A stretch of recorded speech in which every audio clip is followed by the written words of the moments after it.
These are the VRS Direct Force Pro pedals. So it's a high-end product, stainless steel construction with an industrial aesthetic. Very, very adjustable. All three pedals, the pedal faces in terms of height, depth, angle are fully adjustable, and overall pedal angle is also adjustable.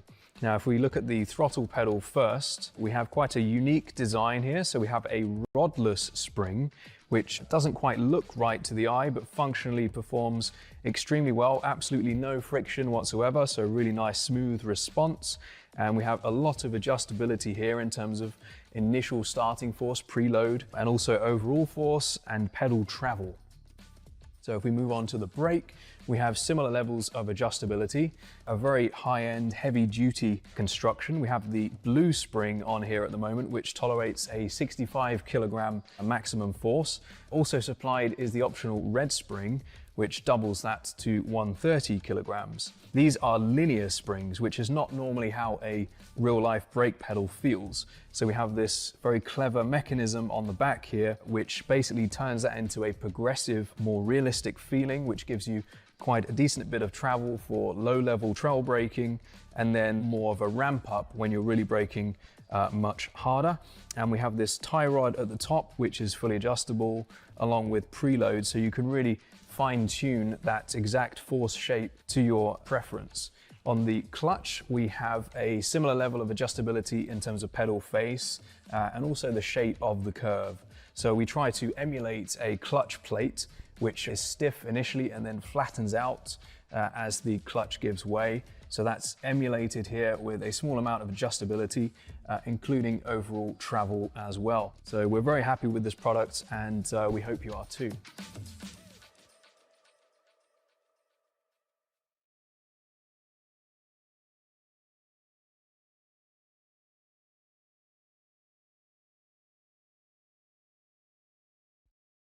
Racing isn't easy, but experiencing it is. iRacing puts you in the driver's seat with the industry's leading sim racing game. Drive on laser scan replicas of the greatest racing circuits from around the world. Go head-to-head against other drivers chosen by skill-based matchmaking to ensure competitive racing at every level. Compete across all your favorite series in officially licensed cars engineered to deliver the most accurate driving experience possible.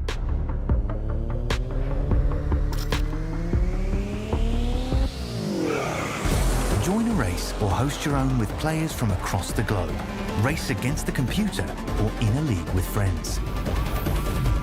Feel the thrill behind the wheel. Visit IRacing.com.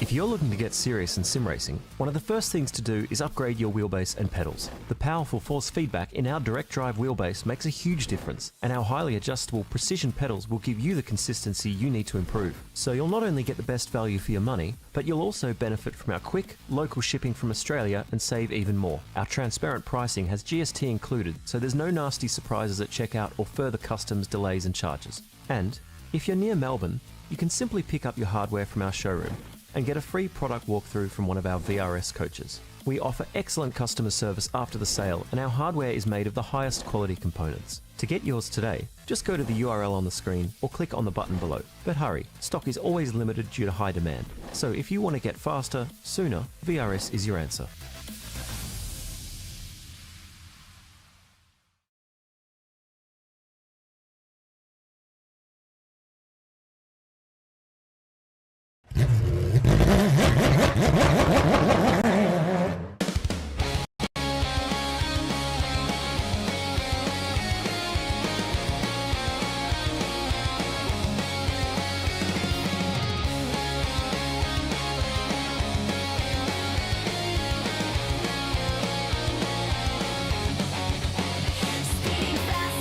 control. Feel the thunder in my soul. Through the danger, through the pain. Only one thing to do to get to victory lane. Taking risks, full send, and in the end, be the best. It's taken over, cannot contain the desire to get to victory lane.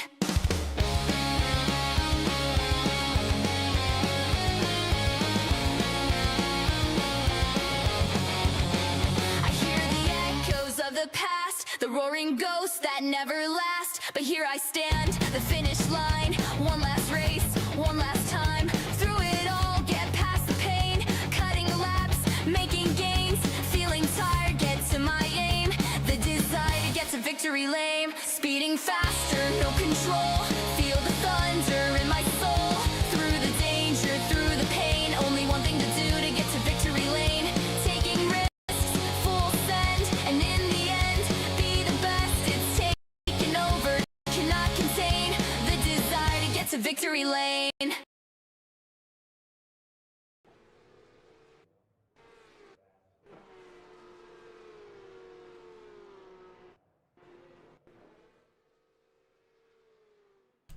Good evening, good morning, good afternoon, ladies and gentlemen, and welcome back to the IRWC and welcome into Infinity Broadcasting for Season 4, Round 1 of the VRS Virtual Racing School Porsche Cup Series live from Brands Hatch this evening. We're back once again for our 4th season. At the end of this season, the Porsche Cup will officially be 1 year old. And we come into tonight with a bigger and better season, a brand new car, some new tracks we've never run on before as well, and some exciting times ahead. Hamish Munro here with you alongside Brenton O'Brien. Once again, Brenton, a big season to come our way, a brand new Porsche Cup car in the 992.2. And a full grid of drivers across gold, silver and bronze ready to battle it out for championship glory once again. Yeah, good evening to Hamish and good evening to all. And you're right, like it's just all positives, isn't it? And it is a full grid here at the lovely Brands Hatch circuit, a track with such magnificent tradition, really good track this. But it's not just the fact that the numbers on the grid are strong, it's the quality of drivers that we have tonight. And you know, our two-time defending champion Sam Muir, he's going to have some work to do this season. Really looking forward to seeing how he can take those challenges on. Well, not just a two-time champion, back-to-back champion for Sam Muir, who will hope to come out of this season as a three-peat. It's three-time champion, 3 in a row, is what he'll be hoping for come season's end. And he'll be hoping to try and maximise what he can do on the road here this season. He'll look to make it a 3 times championship for 9.5 Sim Sports as well. And with a boost in the field and a boost in the strength of field as well for this season, it's going to be an even bigger test for him to do it. It's not just one driver anymore that could challenge him in terms of Ben Pedersen. There are a multitude of big names who will put him to the sword and put him to the challenge. Luke Page, Dylan Shepherd, Luke Swan, Sam Blacklock, Sean McNamara, Ryan Bettis, Lachlan Capel, Daniel Harris, Mackenzie Stewart, all drivers faster than Sam Muir at the moment in practice. There's also Miles Burgess to contest with, Connor Nixon, the recently promoted Ellie Gardner as well up to gold class, Angus Lawford, who we thought was on the rise last season and could be on the rise again this season as well. Tyson Broad will be one to watch, so will Jake Edwards and John Trott. That gold class is absolutely stacked, even with good talent at the back end of Brady Stanley, Jack Michelson, Curtis Bird as well, I believe, is also a gold class driver, and of course Simon Mazzomo, our season 1 champion. It is a stacked field, it's a stacked grid, it's 4.2k strength of field for the gold class. But to give everyone a little preview of this season of what's to come, it is an all-time calendar this season. At the end of last year, we had a pre-qualifying race that was non-broadcasted out at Monza to get a feel for the drivers and to try and classify them as best we could after some points that were raised to us about last season's classification process. We come into tonight at Brands Hatch for round 1 for a rush round. Round 2, we head out to Circuito de Nevada for a sprint round. Then round 3, we're out at Jerez for the moto circuit for the first feature race of the season. We'll be taking a week off for Australia Day, as we will land on Australia Day that week, so we'll have a week off. Round 4, we head out to Mobility Resort Motegi for the next rush round of the season, then to Suzuka the week after, across to Mexico City for the national circuit, over to Coda for round 7, Daytona Moto Circuit for round 8, and then into our new finals format of 2 30-minute feature races in round 9 at Miami Autodrome, and then 2 40-minute feature races at the wondrous finale that is the Adelaide Street Circuit. It's a stacked calendar, Brenton. It's a calendar of World Tour proportions and a calendar of a lot of circuits that would be in the top end of town in people's favourite track lists. Yeah, it really is. And, this is a circuit that's hosted, back in the day. I think, here we go. I'm going to test myself here.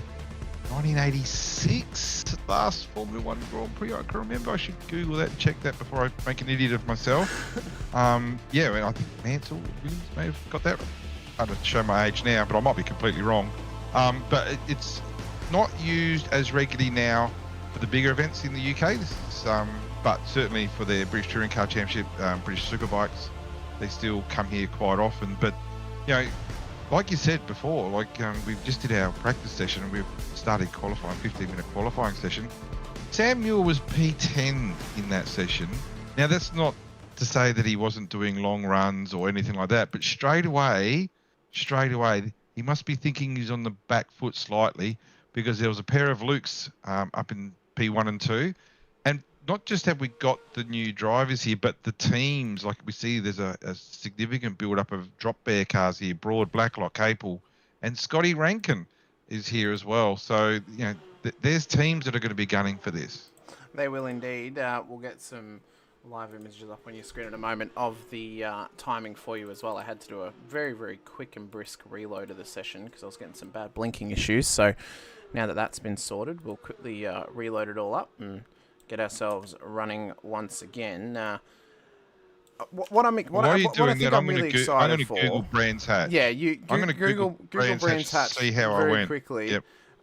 See how I went. Let's have a quick look at tonight's racing circuit, of course.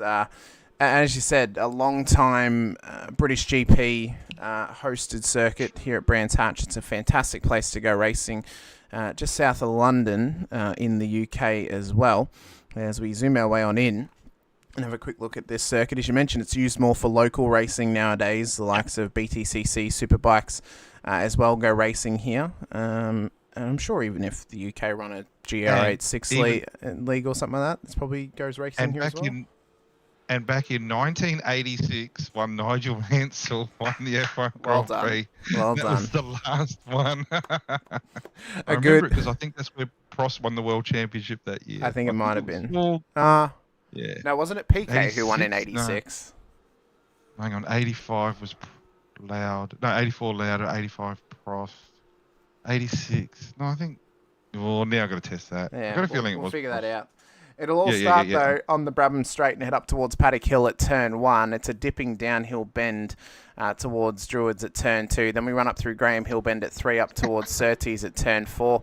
Down through the Pilgrims Drop for the mid-straight, up towards Hawthorns at Turn 5. Westfield Bend at Turn 6 with Dingledell, and then up towards Sheen's Curve at Turn 7. Sterling's then through Turn 8 and Clark Curve for Turn 9. Tough pit entry, tough pit exit. It's a tough circuit, 3.9 Ks, 2.4 miles in the old language, 9 turns.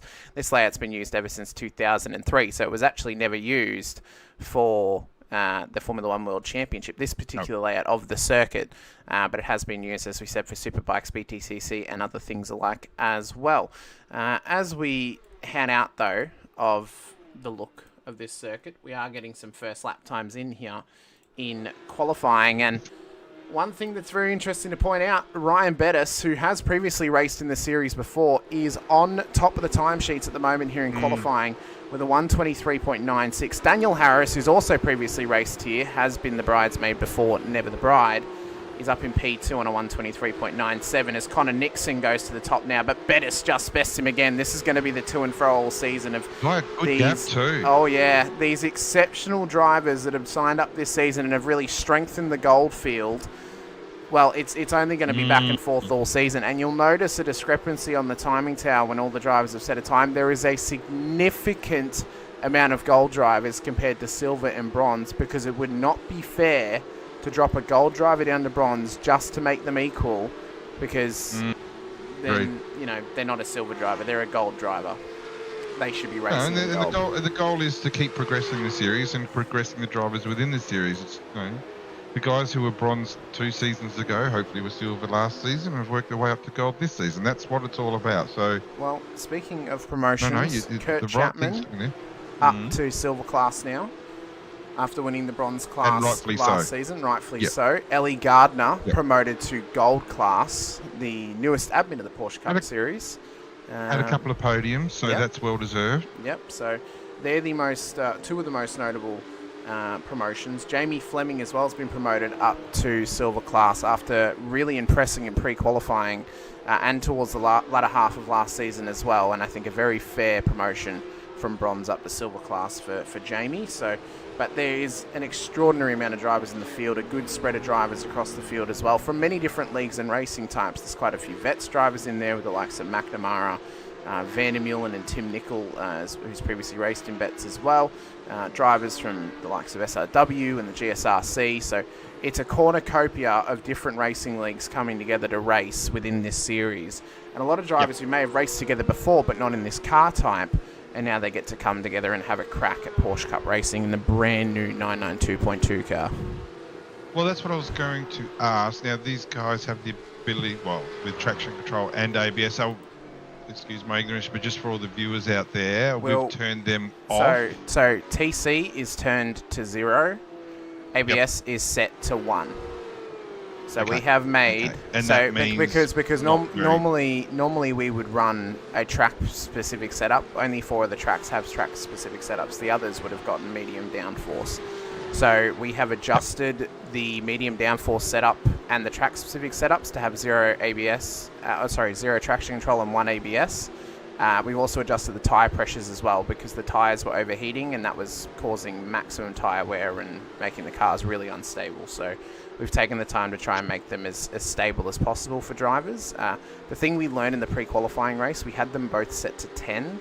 With ABS set to 10, when someone would try and hold brakes, they would just roll back in the way of cars when they've had an incident. The car just wouldn't stop. So that's why we've left it at 1 instead of making it 0. So interested to see the thoughts of someone like Sam Muir, who's obviously 2-time defending champion, as you said, as to what his thoughts. So it's not just the fact that I believe he's got a lot more stiffer competition now, with no disrespect to others. He has got stiffer competition. The fact is there's more cars on the grid.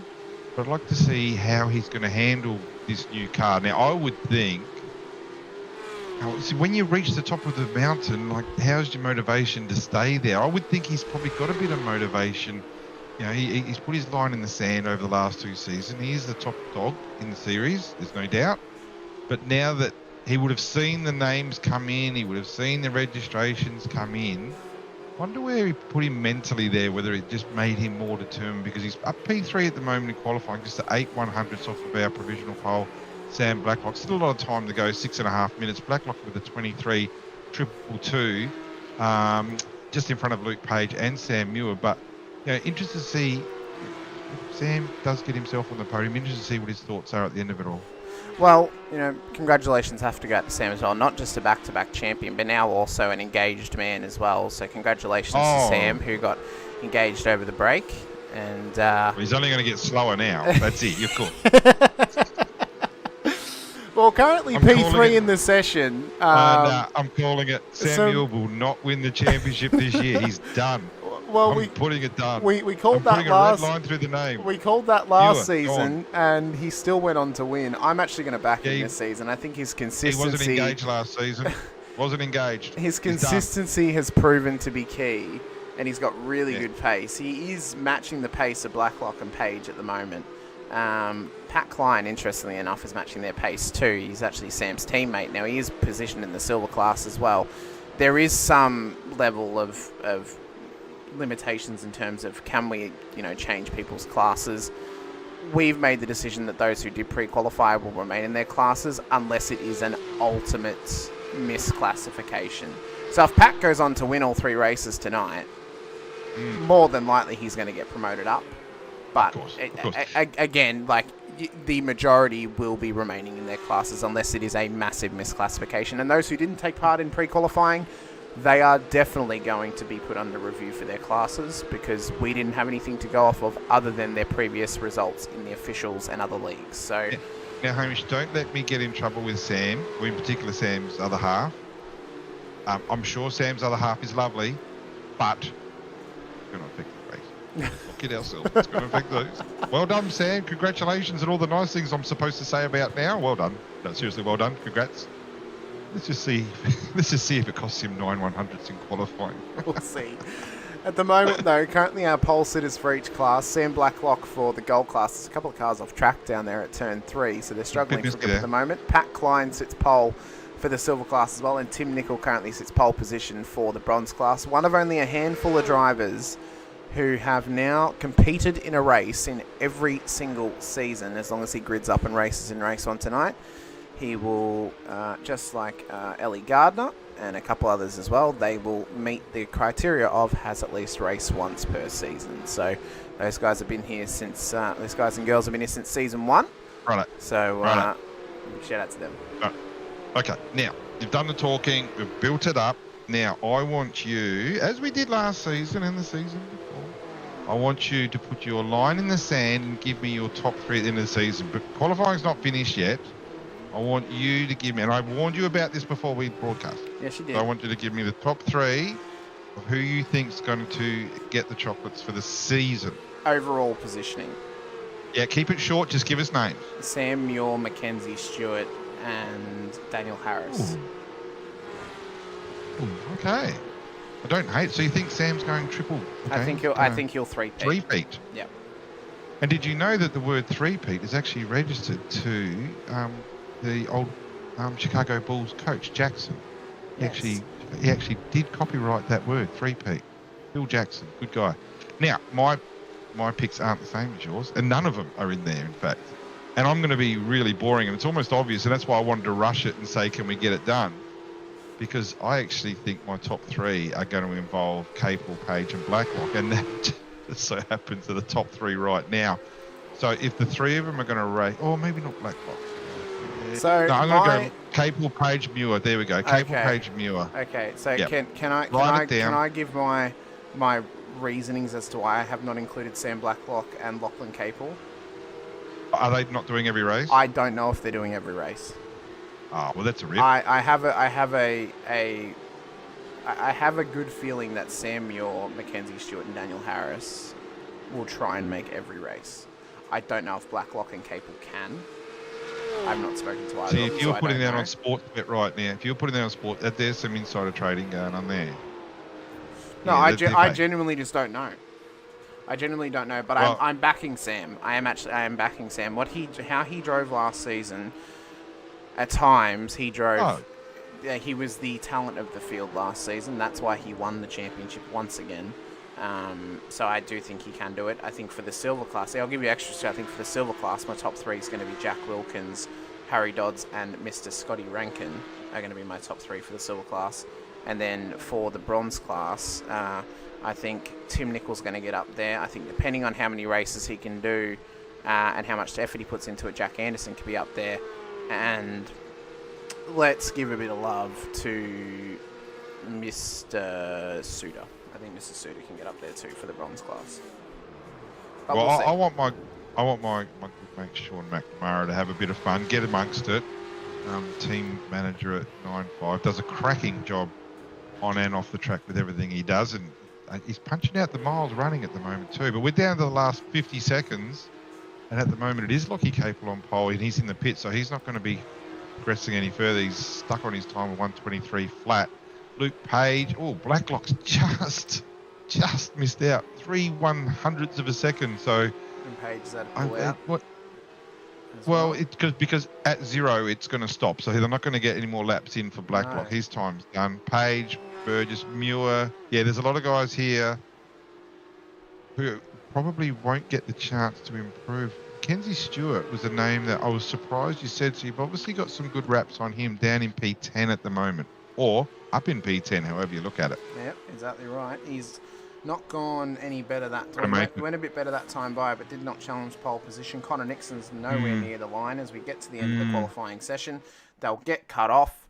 And it is Lachlan Capel who will claim the first pole position for Season 4 of the VRS Porsche Cup Series. Of course, former ERT driver, has impressed us previously in the series when he has raced here. Former race winner as well, multiple-time race winner, in fact. He is a driver that is the master of the feature round, as is defending champion Sam Muir as well. So that'll be very interesting to watch come those rounds. The starting grid for tonight will be as follows. Lachlan Capel will start pole position, ahead of Sam Blacklock on the front row of the grid. Luke Page, Ryan Bettis will then make up the top 4 with Sam Muir and Pat Klein for the top 6. Dylan Shepherd then starts ahead of Luke Swan with Sean McNamara and Mackenzie Stewart for the top 10. Daniel Harris and Connor Nixon then to make up our top 12. We then get back to Tyson Broad and Angus Lawford ahead of Miles Burgess and Jack Wilkins for the top 15. Ali Gardner ahead of Harry Dodds with Jamie Fleming and Curtis Bird for the top 20. Jake Edwards will start ahead of Scott Rankin with John Trott and Kurt Chapman then for the top 24. Jack Michelson and Ryan Mueller will start ahead of Dylan Gray and Alex Tzikis for the top 28. Simon Mazzomo and Tim Nicol make up our top 30, ahead of Tyler Williams, Luke Crum, Craig Schultz, Todd Suter, Ross Armour and Gary Watson for the top 36. And we're not done just yet. David Uni will start ahead of Sean Vandermeulen with Jack Anderson, Rick Cowling Fitzgerald ahead of Joel and Hanson, Brady Stanley and Tim Altus at the back of the field. Our race controls tonight, Greg Cravell, Leith McClement, and our safety car driver is Jordan Ferguson this season, with Lucas Burt stepping away. Big thank you to Lucas for his time put into the series, but it was his time to leave at the end of last season, and now Jordan steps into the seat of the new Mustang safety car out on track, hopefully in race 3 What have we got? We got 43 cars on the grid. 43 cars. 43 cars in round 1 out of a possible 51 locked-in drivers with an extra waitlist driver who is on track tonight in Joel and Hanson. So, it's a big grid. It's going to be... I'm happy with my choices in life, Brenton, and making round 1 a rush round at Brands Hatch. Well, it's going to be interesting, isn't it? And it's not that easy to pass here. Obviously, turn 2's the standout spot. And with just a 15-minute race, it's going to be on, and there's going to be some guys who are going to want to push pretty hard from the back. And I would include someone like Connor Nixon in that, who I would think is probably a bit disappointed with his qualifying position. But overall, it's going to be a cracking race, and there's going to be a few guys to watch out for. But at the end of the day, Drop Bear have come here to play pretty hard this season. And they've got the chocolate straight away here. As of OPR as well, with Orbit Drop Bear locking out row 1 for round 1. And then it goes back to Luke Page, who's racing unaffiliated at the moment, but is hanging out in the Project 36 channel at the moment. So maybe a new driver to come their way. From race start here. OPR representation as well, including 9.5 Sim Sports and others too. Lights are going up though for round 1. A Brands Hatch for season 4 of the VRS Porsche Cup Series. Who is going to get the breakaway off the line? It's a horrid start for Ryan Bettis, who has been left behind by the front runners, and Sam Muir already up into P4 now as they run around turn 1 for the first time. We've got to be careful and cautious. The car's running wide, ending up in the sand trap, and just keeping themselves clean as best they can as they come through turn 2, and Capel defends against Page hard. Yeah, he's defending the undefendable here at the moment, Capel, and Page has got some really good driver. That's awesome job by Lockie. I did not think he was going to be able to get that stick. Already incident sound. That looks very jumpy on your screen there. I'm so sorry. Already some dramas there. I'm not sure who that Daniel is. Harris is off the road, as is Luke Swan. Luke Swan, which is one of the quick guys already. So this is, you can win championships by not winning a race, and this is the type of thing you can lose them at this type of event as well. But at the moment, Blacklock's had a fantastic start, and Luke Page is all over the back of Capel. So I'm just wondering how quickly these guys can get their tyres up to temperature. And at the moment, it's Capel's the one that looks like he's struggling a bit, but he's got a lot of experience. Young Lockie, and he's a quality driver. I'm sure he'll get the rhythm. I'm sure he'll get the momentum. But then we've got to start thinking, what's the team orders on Drop Bear? Do they have any? Will they have any? And we're at race 1, lap 1. Already we're looking at Blacklock pull away from the field. We are indeed, as we come across the line to end lap 1, as Jack Anderson has just gone off the field. That there is down at turn 8. So I think Rick Cowling Fitzgerald may have been involved in something with him. I'm not sure. He has had an off-track down there. This is how it's happened. That's deep. Page into P2. Okay, so Page has made the move whilst this is happening. So this was the incident down at turn 8. Looks to be he did it on his lonesome. He did. So it was actually avoiding action of the other drivers to just get out the way of that car. Jamie Fleming's also been off the road now as well. So Struggle street for some drivers. A heap Yeah. of debris been dragged on the track as well. That's going to be a talking point for tonight for sure, because there's a lot of sand traps around Brands Hatch, and that will put some struggle on them throughout the night too. We did have some rain on the radar during qualifying and race 1. It seems to have been held off, which is good to see, as Dylan Gray is off the road now. So's Kurt Chapman. Oh, the company. Yeah, more drivers off the road.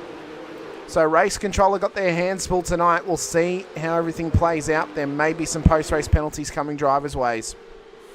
So there's a driver I didn't mention. I got to admit, I didn't see much of his name, and I really wish I had, because this guy, I got a lot of time with this guy as a driver. Dylan Shepherd. Watch out for the car 43. Dylan Shepherd up to P4 at the moment. If this guy commits to the season, well, he will do some damage on the scoreboard. He is a very competitive driver, very good driver, very steady and very fast. He loves this type of car. I know it's only the first time we've driven this very make of car, but he's very good in GT orientated, and I would be backing him in more often than not. Really good driver. Oh, he's a fantastic driver. When he's raced with us before, he's been a top level talent as well. But as you said, it's whether he can get a full season in. Yeah. So Chapman's in need of a tow, so this could introduce a safety car. Oh, it could. He's off the side of the track. Pretty right ordinary there. spot. Pretty ordinary spot. And something's happened with Sean McNamara. And as well. Scott Rankin. Rankin's been off down at turn 2. Oh, and yeah. McNamara Mac has had an is issue. struggling He's as been well. punted. Yep. Yeah. So Mac has had an issue, and he's calling it in as we speak now. So safety car has been called. So they'll cleanse the field. Down to 11 minutes to go. Interested to see what happened to the car 951, the original 951. So Jake Edwards got a bit of a send down at turn 3. Help. This was McNamara heading off the track as well down at just off of turn 2. So, that was a very weird one. I'm not sure why Macca's. If we go back, there might be something before then. There might be more. Got to be more to it than that. Yeah. Okay. So they're side by side. Yep. So anything from now on is relevant. That's the 27 car. He's definitely there. Tyson Broad. No, I don't know about that. I don't think Broad's got anything to worry about there. No. I think Macca's he's just had a vets moment. And, not sure. Obviously, Macca's seen something different to what we can see. But standing on the outside looking in, I wouldn't think that there's any infringement there coming Broad's way. No, so anyway, the field has settled down. The field has settled down, and if we're on Sam Muir watch, you'll see that he's down to P6 now. He started P4 on the grid, so we don't often say that the car number 1's dropped a couple of spots, but he's dropped a couple of spots. Well, in fact, he's actually dropped 2. He started P5 and is now down to P6, as you said. Shepherd is the biggest gainer out of that top 5. He's up 3 spots. Into the top 10 up the most spots. Miles Burgess up 5. Literally the last person to sign up and then get put onto the locked-in list. And he's currently up 5 positions into P10. Most positions gained throughout the whole race is David Uni. He's up 13 at the moment. Luke Crumb's up 10, so is Brady Stanley as well. So there's a couple of double-digit gainers out there. The biggest loser at this point, unfortunately for him, is Luke Swan, down 29 positions at this point. So, bit of struggle street early, but... and Dylan Gray's hurt, obviously, Sean Vandermeulen. There's 3 names down there that wouldn't be generally down there unless they had incident. The interesting one for me, Angus Lawford, was thereabouts last season. I would think probably average finish anything between 5th, 7th, 8th type thing. Just to see how he goes this season. Well, 12th at the moment. Does a good steady job. Even with the upping of the skill level this season in gold class, relatively speaking, the drivers that are ahead of him that were driving last season is 1, and that's Sam Muir. Everyone else in front of him is recently... Oh, and Luke Page, who did 1 race last season. Sorry. Yeah, everyone else... everyone else is a new driver that is ahead of him. Yep. So if you look at the Season 3 drivers, he's technically slotted in P2 at the moment. In P3 would be Ellie Gardner. Yeah, Ben's not here. And the other one that is somewhere where he shouldn't be. I did not see his first lap. But Simon Zoma, we're talking about a previous champion here, who I think even he would be fair to say wasn't of the pace of Sam Muir last couple of seasons. But still, to see him go from championship winner, what, 4 seasons ago? Technically 3 ago now, yeah, season 1. Yeah, P21 at the moment. So, yeah, long season ago. But there's going to be some work for him to do. I think the big thing with Simon is his consistency. He has got some great consistency. And there are tracks that he's got some great pace at. The one we'll need to keep an eye on him this season is Coda. It's his favourite racing circuit. And if there's going to be a track that he'll want to win, it'll be Coda. So that'll be the one that we'll have to watch Mr. Mazzomo on. More than anybody else in the field as well. We're just past the halfway point. I believe the safety car should be in this lap. So everyone's been refiltered and resituated as well.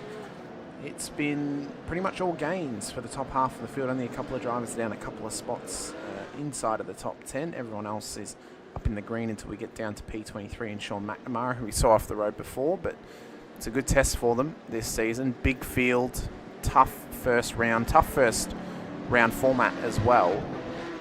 But realistically, I think that Brands Hatch is around that better suits either, similar to Bathurst, better suits long endurance races or very short, sharp races, because that's where you get a lot of intensity and sometimes some chaos as well, which we've already had tonight. So, I think the old sprint round may not have worked too well in terms of entertainment value, but the 60-minute race or maybe the rush round is going to bring some entertainment to us tonight. Navarra next week, that's going to be a good test as well. Brenton, 20 and a 40-minute race. That'll be a good one, I think. Jerez as well before our Australia Day break. That's going to be a great circuit too to go racing at. So it's a nice European flavour to start out the season, and we've got some great tracks to come up after Australia Day as well. Sam Blacklock, though, will get the field restarted. A ripper start for the Orbit Drop Air driver at the front end of the field. Safety car pulls away and heads back towards pit lane. Page will hope to start putting some pressure here on Blacklock as best he can, but as Capel being the rear gunner, that will help Blacklock immensely at the front end of town. Then there's the likes of Dylan Shepherd and Ryan Bettis of OPR who'll be hoping to work together tonight, and then Sam Muir and Pat Klein of 9.5 Sim Sports as well. It is big team play at the front end of town in the VRS Porsche Cup Series with a multitude of drivers inside of the top 10. With a teammate there as well. It's green flag once again at Brands Hatch as Blacklock has perfected the restart once more. And Page is under pressure from Capel into turn 1. Well, this is exactly what Lockie's got to do. He wants to play the team card right now. He needs to put pressure. But can you see, and it's been constant throughout, I know we're on lap 5, and I know 2 of those were behind safety car, but Luke Page is extremely strong into turn 2, which is where you need to be extremely strong to either defend, or in this case, more importantly, is to make an overtake and to attack. Pat Klein around. Yep, Pat Klein's gone around. Angus Lawford's been involved. So has, I believe, Ryan Mueller and Alex Tzitzikas as well. It's going to be more coming. You can just see it building here. Sam Page looking for the race lead with Blacklock side by side up towards Hawthorns. Can he get this job done? Bang into the doors. Yeah, he's quick. Oh, that's deep by Sam. So heavy defence here, and all that's going to do is let other teammates... Oh, yeah. Was there a little nudge there? Was there a nudge there? I think Dylan just ran it deep under brakes, and he ran it wide. This is intense stuff at the front of the town. Capel's been knocked back. 4 minutes to go. Yep, 4 minutes, and it's going to be the most intense 4 minutes of Brands Hatch we've seen in a long, long time. Page is all over Blacklock. He got a run, but so did Bettis on the outside to the race lead. Page thought he had it, but Bettis said, no, I am the better of you two, and I'm going to sneak on by and take the race lead. Let's see what Ryan Bettis is like as a race leader. He wasn't involved in that at all, so any protests that come in does not affect the OPR car of Bettis as he goes a bit too deep into 2. He doesn't need to be doing that to himself. There could be a penalty coming towards Luke Page. I'm not sure that move was on. So right now, if you're Ryan Bettis, you're not... Just keep your eyes forward, Ryan. I don't know what you're like as a race leader at the moment. It hasn't been a great opening lap for you, and I think that Page has already got the job he has. He has. So Page now up into the race lead, but watch Blacklock and Capel as they fight their way forward as well. Capel up into P2. Something's going on with Sean van der Meulen. Van der Meulen's been in the wars further back. There's been some great gains thus far for some drivers. multiple double-digit gains here tonight. Good racing. It's good great racing. It's fantastic racing. And this is where you find it. I mean, what a stellar race this is right now. So, Lockie Capel's got himself to 3. Sam's gone down to P4 from that incident on the exit of the last. Tyson Broad, incident. Jack Wilkins.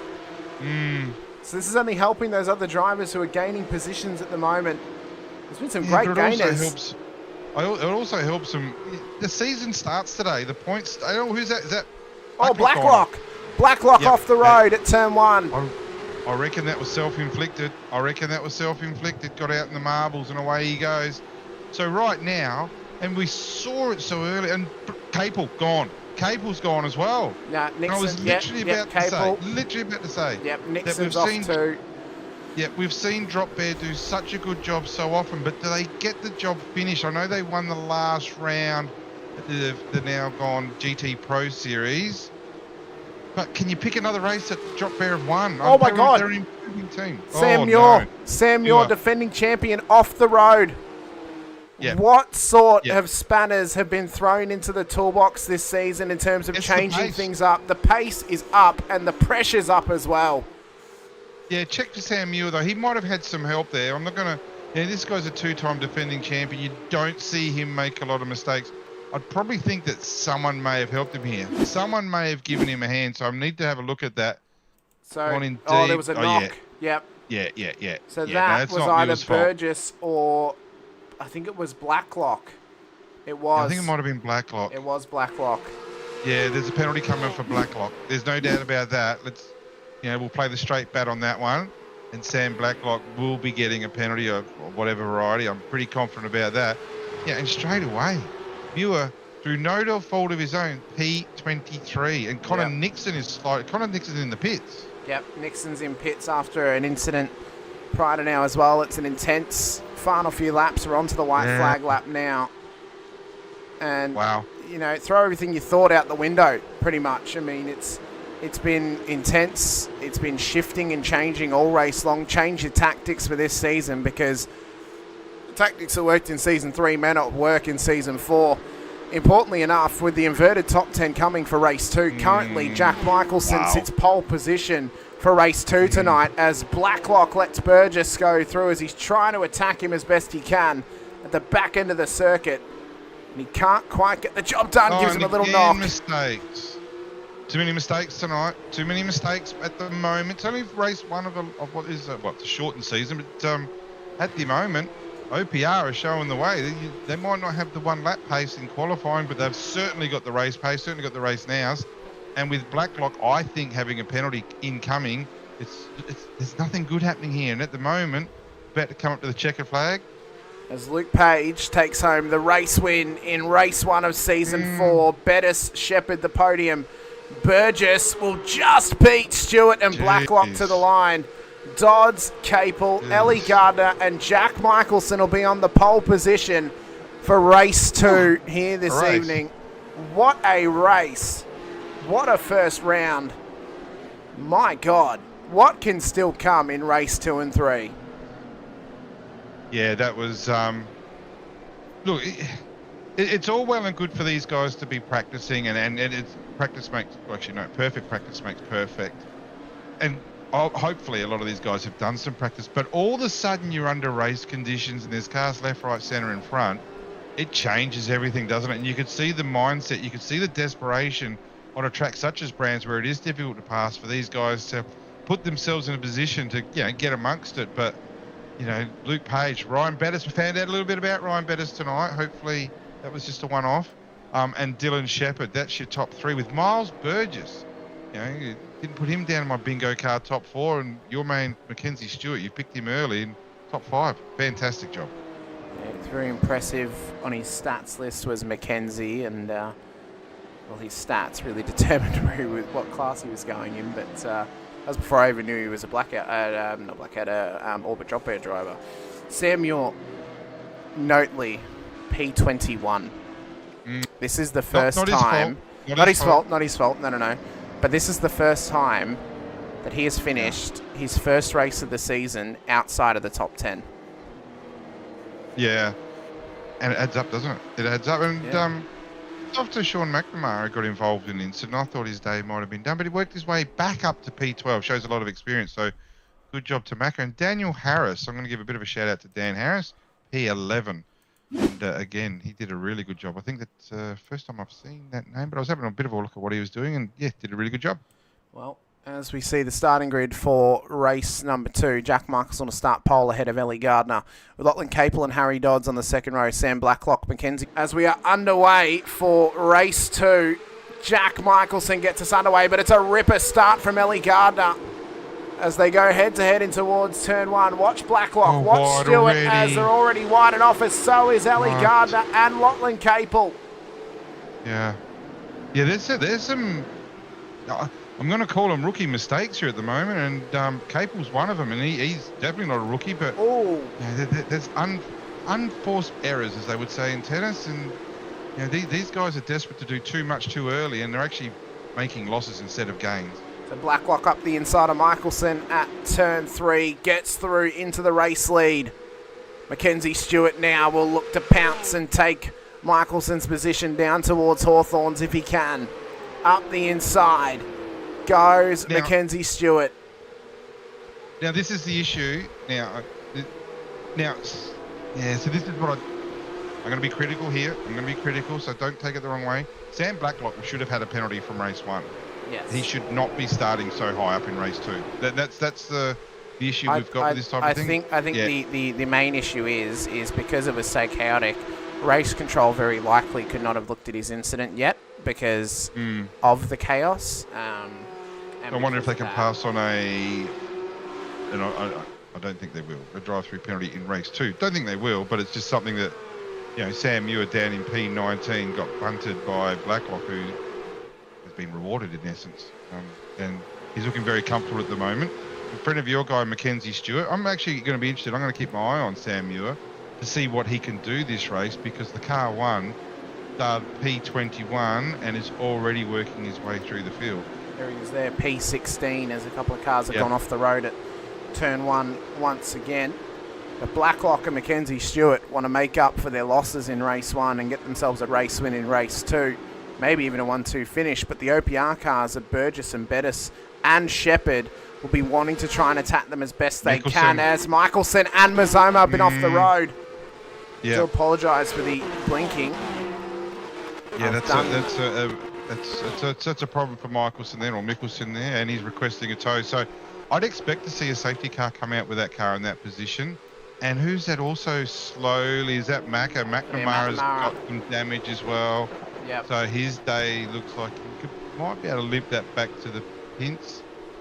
And Broad's also an issue as well. So there's a lot going on here. Big Fields race 1, new car. Kind of expected there to be a little bit of carnage, but and who's that? The 422's going off as John well. Trot. Yep. Of OPR. So he's off the road now. So Sam Muir has found himself now back up into P11 in this race, and he's working well with his teammate Luke Swan to fight his way forward. They've got Brady Stanley up the road from them to try and contest past. Brady had a couple of good performances last season. He'll be hoping to maximise upon those again here in season 4.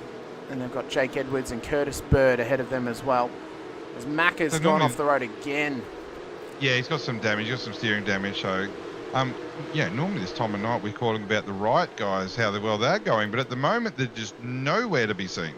Well, it's because there's only one in the whole field. And that's right. He's not nowhere to be seen. He's not racing tonight. He's Barry Punter. Everyone else is out there, though. We've got 43 out of our possible 51 locked-in drivers on the road tonight. Sam Blacklock, fast lap of the race, 123.81. I'm sure that's going to come down, though, as the race goes on. Gardner trying to put some pressure here onto Capel at the back end of the circuit with Curtis Bird in behind them as well. So a little three-way dance between them. Angus Lawford gets the move done on David Uni. And up in position he now goes as Todd Suter gets past as well. So tough night on the road for others already through race 1 and the start of race 2, but just trying to keep yourself clean and consistent. That's going to be the key. Consistency across this season. From what we've already seen in one race out of a season which is going to have over 20 races through 10 rounds, consistency is going to be your ultimate factor of getting a championship next to your name. It's been proven time and time before by Sam Muir. And I think... Well, there's a car still out there. Don't be surprised if there's a safety car. Yeah. I know there was a call for a tow. Yeah, Michelson's been allowed to tow. I think McNamara is now a lap down. Mako was in the pits. Fine, Safety car's been called. There it is there. Okay, so I wonder where the car... Oh, it is Michelson. He's still sat there. So he's still sat there at the moment. Now, again, that comes down to the race controllers, unfortunately, being a little bit behind because of the sheer amount of incidents that happened in race 1.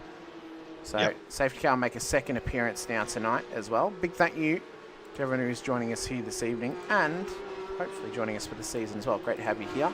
If you're joining us for the first time and you've been here for a little while, be sure to hit the like button, the subscribe, the bell icon too, so you're notified whenever we go racing. We are only 10 subscribers away from 300 subscribers. I wanted to hit that by December 31st last year. We didn't quite make it though. Maybe by the end of January we can hit it. It'd be a massive appreciation to you if you could help us get to that marker as well. And you see all things Porsche Cup Series here in the IRWC, as well as the V8 Veterans and Highside Motorsports as well here on Infinity Broadcasting. So the safety car has just joined the circuit. Jordan Ferguson at the wheel of it. Blacklock will get picked up by him. And we'll get ourselves reset once again. Now there's a couple of cars a lap down, or one car a lap down. That is Sean McNamara. He should get his wave around because he's actually not caused the safety car here tonight. So he'll get his lap back and he'll try and fight his way back again.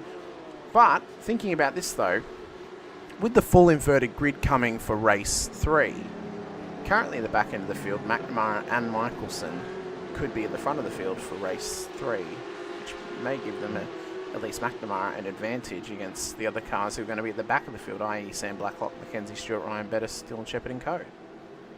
Yeah, it will. The third race is going to be absolute chaos. Looking forward to that. But in the meantime, as we're refreshing the field, Blacklock is controlling the field at the moment. We talked about Sam Muir before, but I just want to mention Ellie Gardner, P7 at the moment, which is a really, really good effort. And Curtis Bird, a name we haven't heard of a lot, in P8. So a couple of 2-6. So there's a bit of issues with race control at the moment, just hearing something over the radio. So yeah, our excellent race controller, Greg Revell, looks like he's got something going on. He has to leave, but that's okay. It's a busy night for all. But interesting to see, because Blacklock, so much experience. Previous TTR driver, years back when, so I'm going to go back here, and then went to Altus Esports, Simon Feigel's team for a while.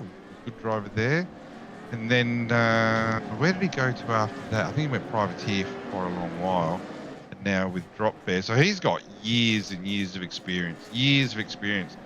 I would say he would be disappointed with how he went in race 1, including his own racecraft. However, he's somebody who can control a race when he's in the lead. So with 7 minutes to go, you wouldn't think that there'd be too many shocks, especially because he's got a wingman and Mackenzie Stewart behind.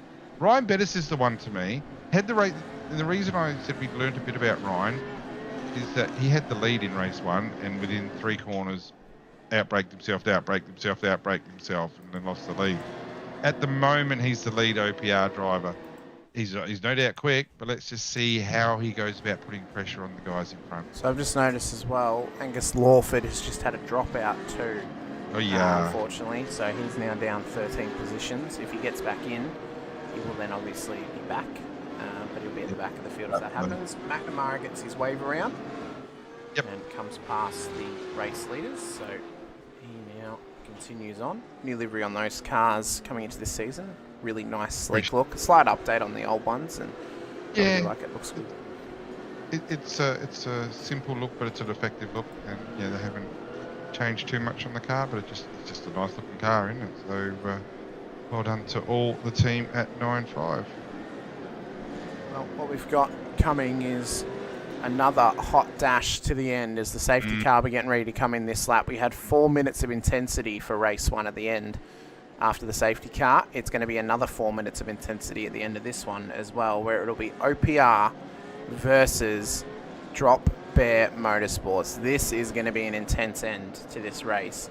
3 OPR cars versus 3 Orbit Drop Bear cars for the race lead. If they take all each other out, Ellie Gardner could sneak her way through for her very first race win in the series. She is one of the most capped drivers in the series. And she would love to get herself her first overall race win, but she's got a lot of talent to try and contest with ahead of her. Who knows? Yeah, great. Maybe, Crazy optimistic, that one. Well, maybe they'll take each other out. Who knows? Well, look, there might be a couple of prisoners, but I don't think there'll be 6. Right? I think some of them will survive. Yeah, it's going to be interesting at the front. I'll tell you right now, if you tell me what my favourite livery is, I'd be going to the Brady Stanley car. That's a sharp-looking livery, the car nice. 54. Yep, yeah, I do like that.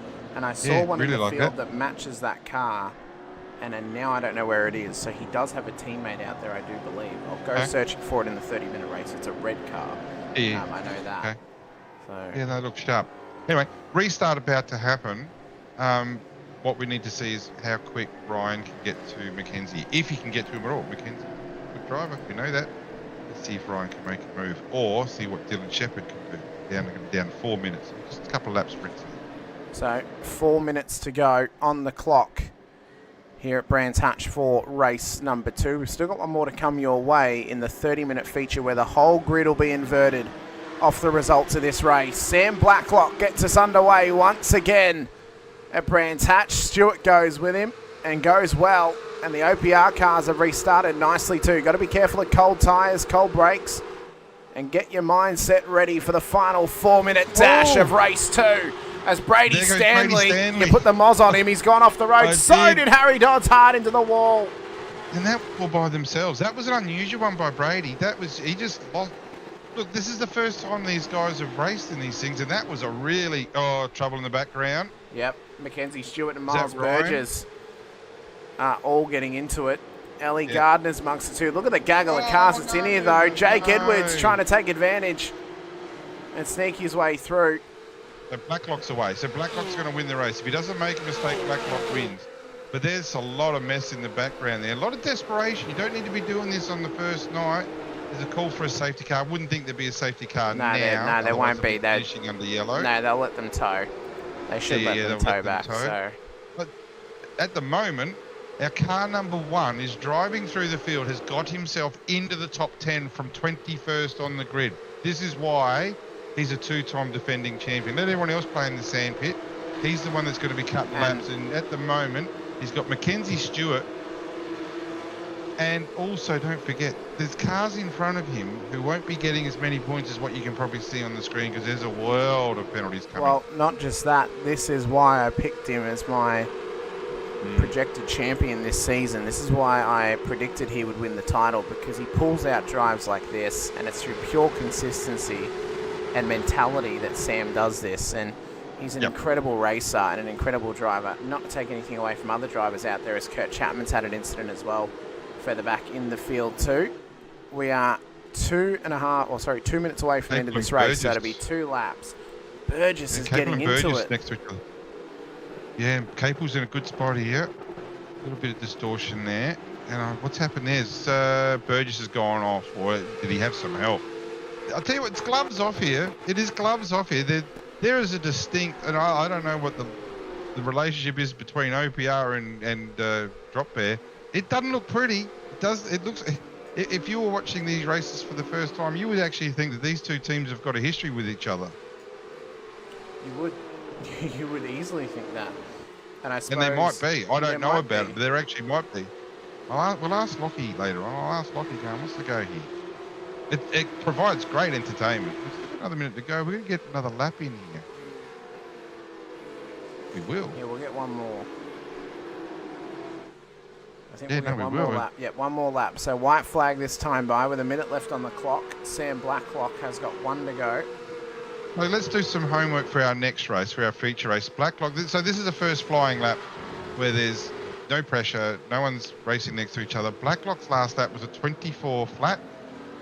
Dylan Shepherd a 23.6. Bettis a 23.6.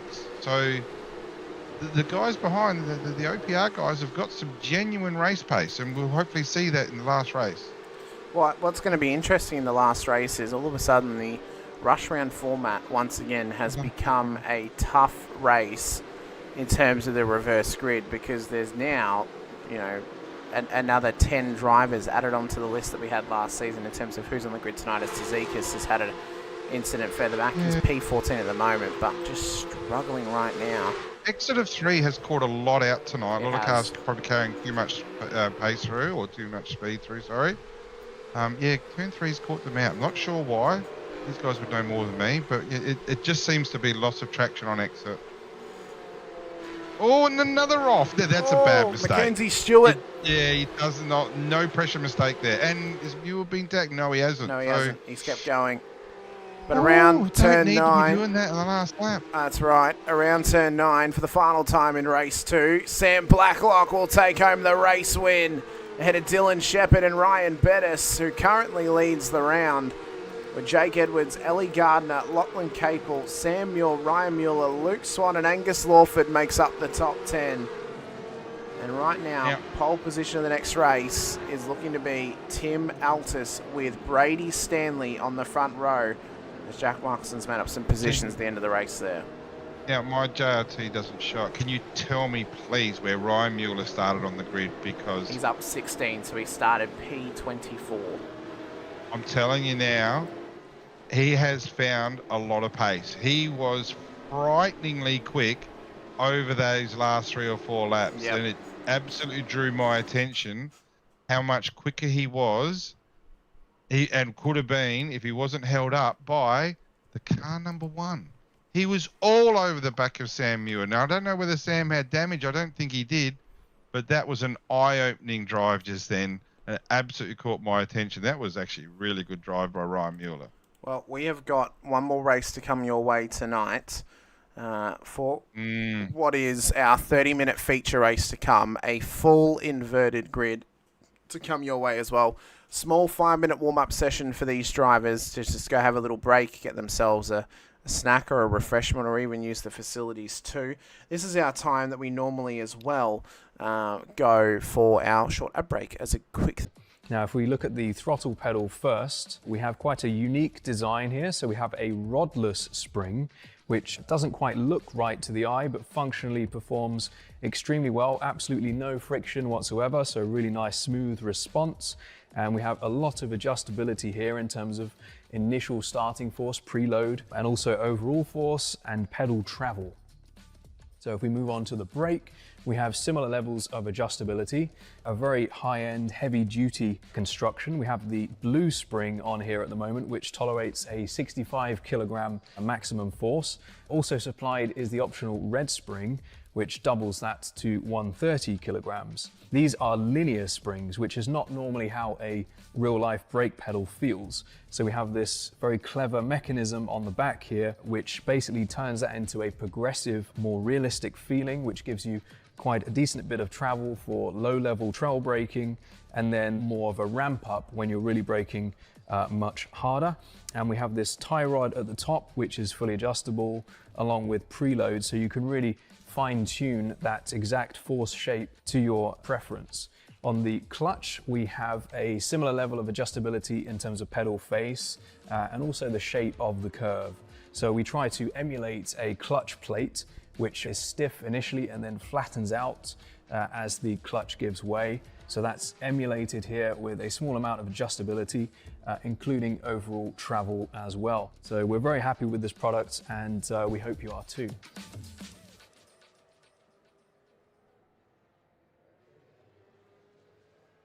Welcome back in, ladies and gentlemen, to round 1 of season 4 of the VRS Porsche Cup Series. Got a couple of cars on track at the moment during the warm-up session, with a couple of moments left before the 30-minute feature race to come your way. Full inverted grid, we know it can often bring some chaos. In fact, the safety car driver seems to feel he hasn't gotten enough laps in tonight, so he's going to get a couple more in during the warm-up, just to make sure that he's prepped and ready. This is our new safety car as well for this season, Mustang GT4. Yeah, safety car, so he made the move to the Mustang from the BMW. Be quite a popular car Australia this year, the Mustang GT4. I know there's a couple of racing this year in the SRO events, so yeah, looking forward to seeing what they can do. Well, in particular for me at Phillip Island and perhaps at Sand. There's a car off already in practice. Yeah, it was the safety cars. Just... Rick Cowling Fitzgerald. Luckily, the safety car's out there, so he can give them tell them they can tow. But yeah, it's a new safety car for us, so we'll look forward to seeing that throughout the season. We've already seen it twice tonight, so I wonder what Ellie Gardner can do now in this 30-minute race. I mean, Ellie's got some great pace. She proved herself last season why she should have been a gold class driver with her admin ability. With her admin ability, I gave her the choice. Do you want to be silver or do you want to be gold? She chose gold. And I said, fair enough, I agree. Yeah, collect points. See what you can do. Yeah, and see how the season rolls out. If you come top 10 every race for the season, you're every chance of winning this year. This season. Every chance. You get top 10, top 10, top 10. We've already seen... You know, the carnage from race 1 where Sam Muir finished P21, yet made a really good recovery. But a 21 and an 8, that's not going to beat a 10 and a 10. So, you know, it's just a matter of staying out of everybody else's problem. Then don't create your own. That's right. As warm-up comes to an end, we get ready for race number 3, which has got that full grid inversion, as we mentioned, and is going to really throw out some twists and turns for these drivers. So it'll be Tim Altus on pole position, alone on his front row ahead of Jack Michelson and Harry Dodds, with Brady Stanley and Kurt Chapman, then ahead of Dylan Gray and Sean Vandermill, and Tim Nicol and Ross Armour will then start in behind them. Gary Watson, Joel and Hanson will start ahead of Luke Crum and Jack Anderson, with Sean McNamara and Pat Klein ahead of Miles Burgess and Rick Cowling Fitzgerald.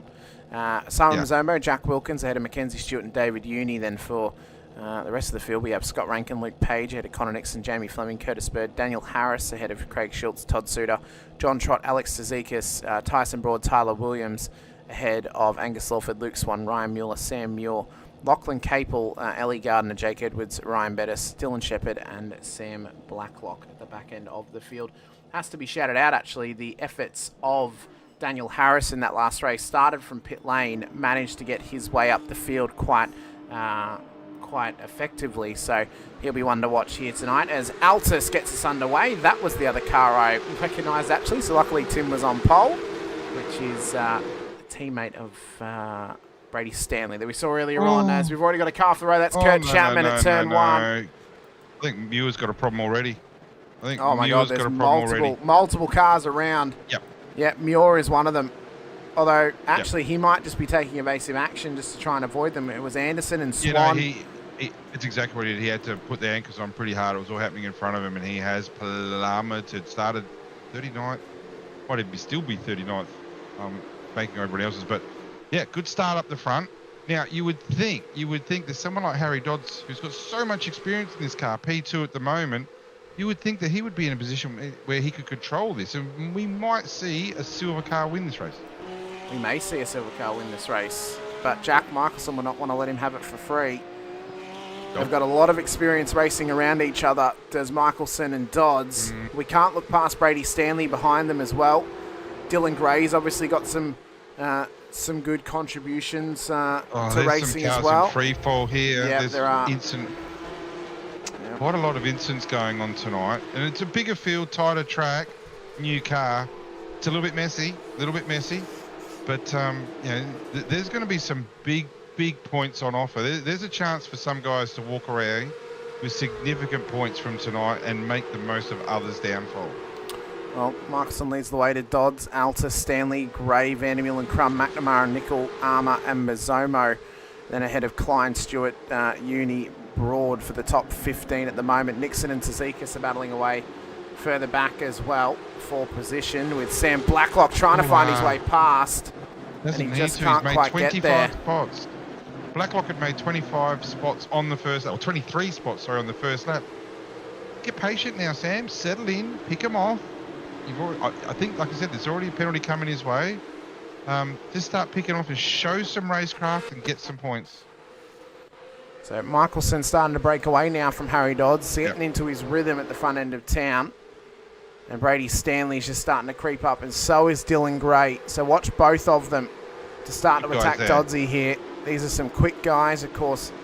Gray does a bit of real-world racing in the Vic State Series as well. So he'll be one to watch this season. Michelson does some XL racing, works over at Team 18. He's the head mechanic on Anton Tipasquale's car as well, so he's got a bit of pedigree about him to live up to, because we know that Anton loves a bit of sim racing as well. And that there is Angus Lawford parked up at the side of the road. That's a problem there. Yeah, that car That's a safety car if he can't move. Yep, that is a safety car if he can't move, and it is. So a third safety car tonight. Has a safety car been called? It has. Okay, well, they didn't type it up. Yep, okay, so, yeah, because we don't have Greg here, normally it would be typed up safety car. So I would think that there might be some cars passing under safety car that just did not know there was a safety car. Would hope they've all got their headsets on, listening to what the race control said. But, yeah, frantic start. The two 9.5 cars, P6 and 7 for Macca and for Van der Meulen. Good start by them. Tyson Broad up 21 positions. Ryan Mueller, my man, he's done a great start there. P20 up 20, Blacklock 24, and Dylan Shepherd 22 spots. That's in one lap of racing. I mean, it's a great effort to make up that many positions that quickly. I mean, Mazzomo up 11 as well. Stewart up 10. Page up 11. Schultz up 11 as well. April 16. Edwards 17. There's a lot going on. A lot going on. A lot of cars are taking advantage. Bettis is now in pit lane as well, so that's a struggle for him. Todd Sood has been in pit lane too, so those guys will try and get themselves sorted once again, as Lawford's just waiting for his tow at the moment. But Jack Michelson, great breakaway off the race start there from Dodds. He'll be hoping to maximise and do it once again. Yet to take a race win here in the Porsche Cup Series. He's only done a few rounds previously. Has got good pace, but during the regular supercar season, of course, he doesn't really get much time to go racing on a Monday. But the off-season, it's a perfect opportunity for him to get some racing in.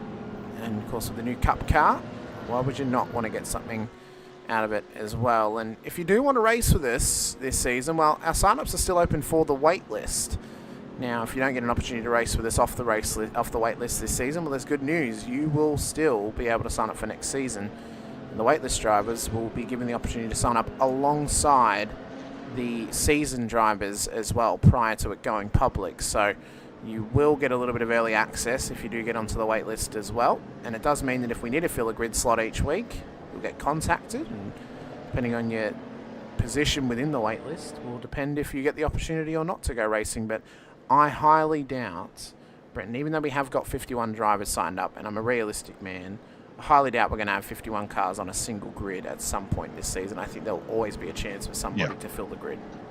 Well, yes, I agree with that. But at the moment, don't forget, it's still holidays for a lot of people. That's very I've true. been back at work for a week personally. I may be proven wrong next week when we go to Navarra. We may have 50 cars on the grid, so it's quite a big chance that could happen. Who knows? But it's a pretty stacked grid. Unfortunately, tonight we've been caught out with a few safety cars and a lot of incidents. So let's just put this down to, this is the first race that these guys have done in this car, and they'll settle down and they'll get used to their traction control or their lack of traction control. And the racing's, the good racing's been good, but the bad racing's been bad. But up the front, your man Jack Mickelson has done a really good job. Harry Dodds hanging in there in P2, and even Tim Altus, I know he started on pole, bronze driver, didn't exactly fall down the leaderboard that quickly. P5, I know the safety cars come out and that'll save him a bit of grief, but he's doing a fantastic job. Yeah, Tim's doing a very good job. Van der Meulen and Crum and Nickel, a couple of other bronze drivers as well, holding their position. In fact, actually gaining some positions in this race. Yeah, so those guys have done well. Van der Meulen, we'll be hoping to try and get better as the season goes on. When he told me he was going to sign up, he did say, "Can you put me in bronze because I'm learning the car?" And I'm like, "That's fine. You can do pre-qualifying." He does a lot of laps, Sean. Yeah, does a lot of laps. He did pre-qualifying, and I said, "Yeah, I'm happy to put him in bronze, and we'll see how he goes across the season." And so yeah, I think for Sean, It's a learning season, a building season, and if he's able to challenge for the title, he will. It's similarly to the supercar. I watched his progression from rookie and supercars to where he is now, and the progression rate that he had was extraordinary. Within a year, he was in split one of vets. I mean, that there is an extraordinary rate of gain for Sean, and I think his time commitment he'll put into this car, he could be on for a similar level of trajectory as what he had with the supercar. Safety car is starting to pull away, and we'll get ourselves ready for green flag conditions once again here at Brands Hatch. And a big shout out to everyone who's been in the chat with us here tonight as well. Great to have you all watching along with us. I know there's so many of you out there. John Gallen's with us, Elliot Price, Jared McLeod in the chat, Brandon Griffiths, Rhiannon's out there, Marcus Flack as well, Andrew Scordalis as well, Atomic 280's out there, Jared Farrell in the chat with us, Libbers with us, Chops out there, David Lawler as well, Joe Dyson from over in the US. Great to have you all watching along with us out there as well as we get ready to go green flag once again. Lee Mueller's out in the chat too, so is 73 Liss as well. Green flag, and we're back underway around turn one. And it's so from all that carnage, we've got to note down that the defending champion P31 again. I don't think it certainly wasn't his fault taking avoiding action, but you know he's got a lot of work to do up to P30. So a lot of work to do. He's going to make some more spots here because there's Klein, Page. Look like they've been involved in an incident there. So, and Trott as well is going off. So another requested tow. I would hope that the race controller to say, yeah, you get towing. Let's just get on with some racing, boys. So I just noticed that my thing is deciding to not play ball, so I'm just going to turn That's okay. We'll just keep talking through down and. And Connor Nixon as well. Connor Nixon's got himself a problem. And then meanwhile at the front, have we got a change in lead? We do. Dodsy's taken the lead off the restart at turn 2. So I'd like to see, might not be a chance to see what's happened there, but the safety car, I haven't seen if safety car's being called. No. Oh, Sam Blacklock. Page. Oh my God, Sam Blacklock has crossed the track with a big meatball flag. So that's going to be a massive stop hold for him for crossing the circuit. Yep.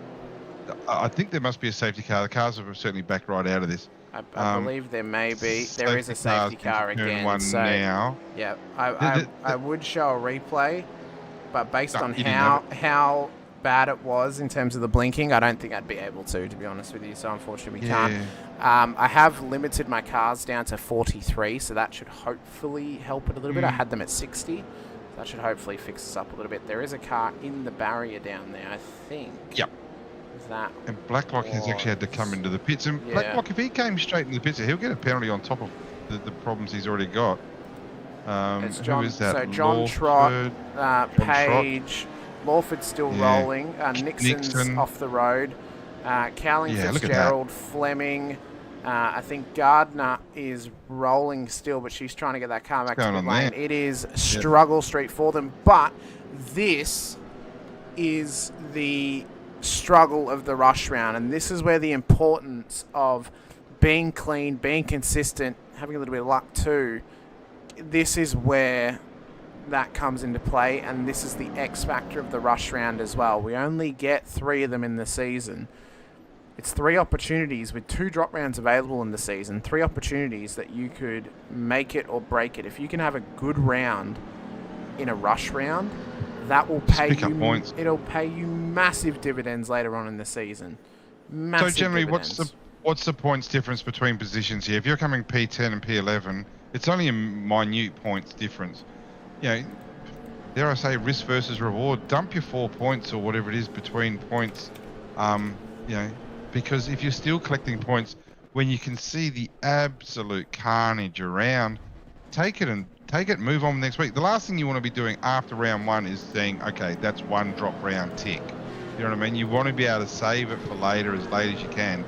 And even with your drop rounds, have them as high scoring as you possibly can. But yeah, there's a lot going on, and there's a lot to take away from this. And you know, someone like Luke Page, you know, like he's one of the quick guys. He's one of the favourites, if you ask me. And you know, he's pretty cooked for the night. And same with Sam Blacklock. We know Sam obviously had a race win in race 2, But race 1 with a penalty coming, and obviously the mess that he's in now in P37, there's a lot going on. And then even Sam Muir, the last thing Sam Muir wants to do is getting worried about his drop rounds, and at the moment he's thinking this is already a drop.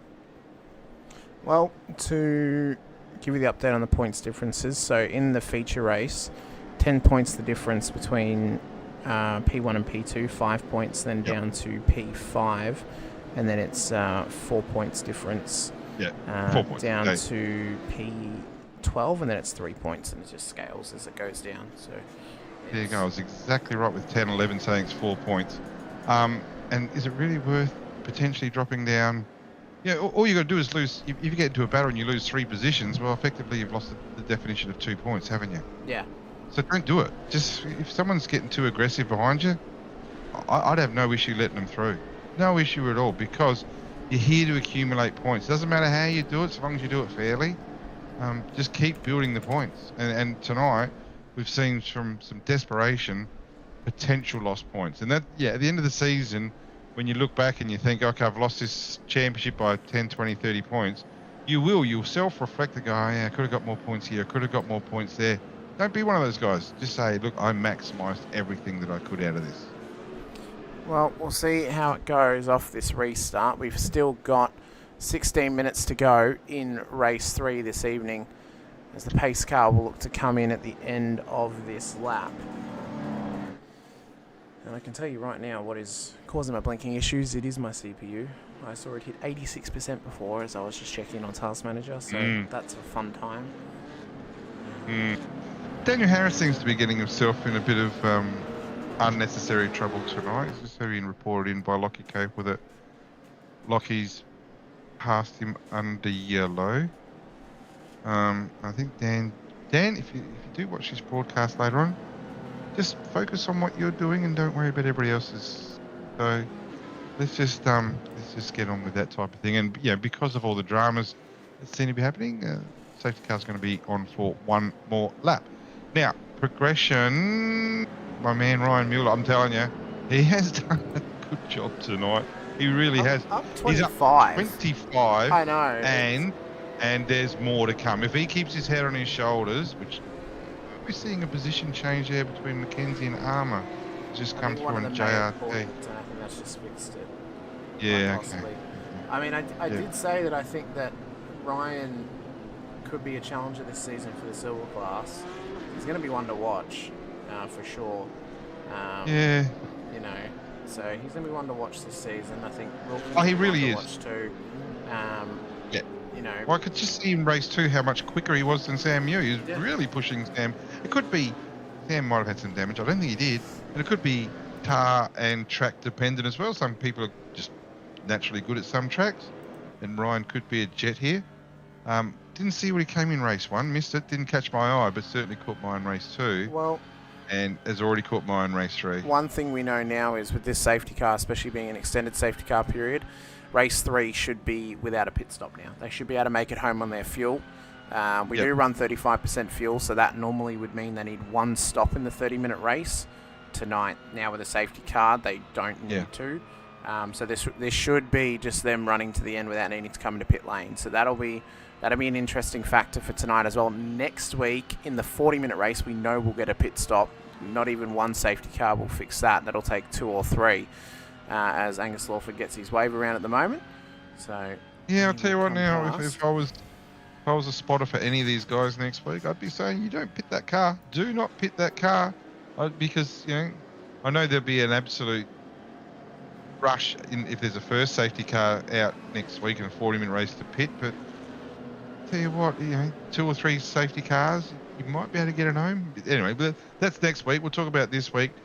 Connor Nixon, DNF, has left the serve. Obviously, he's had a lot of issues tonight, right from the start of race 1, to be honest with you, and didn't really light it up in qualifying. So he has left the service. So DNF, 0 points.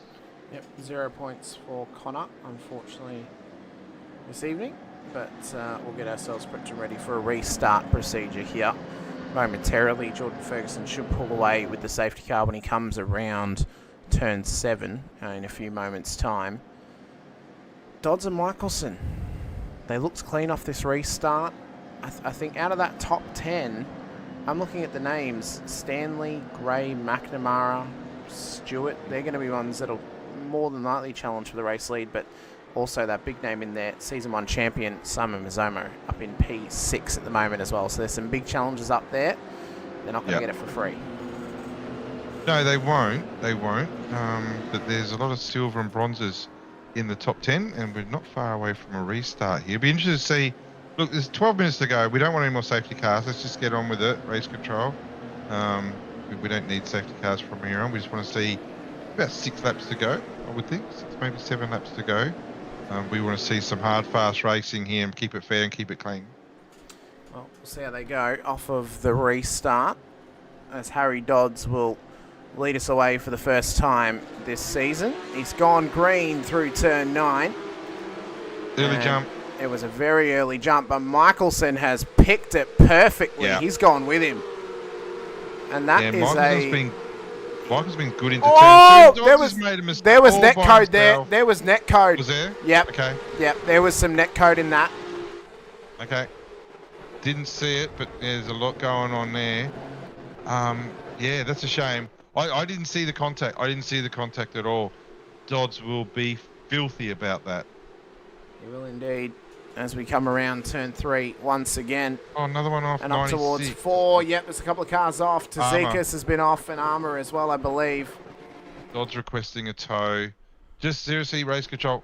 Give him the permission. There's 11 minutes to go. Oh, Michelson's made a mistake through turn 4. He's off. He's off the road at 4.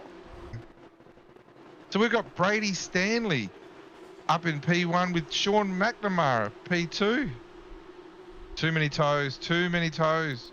We've got 4 cars or 3 cars at the moment requesting a tow.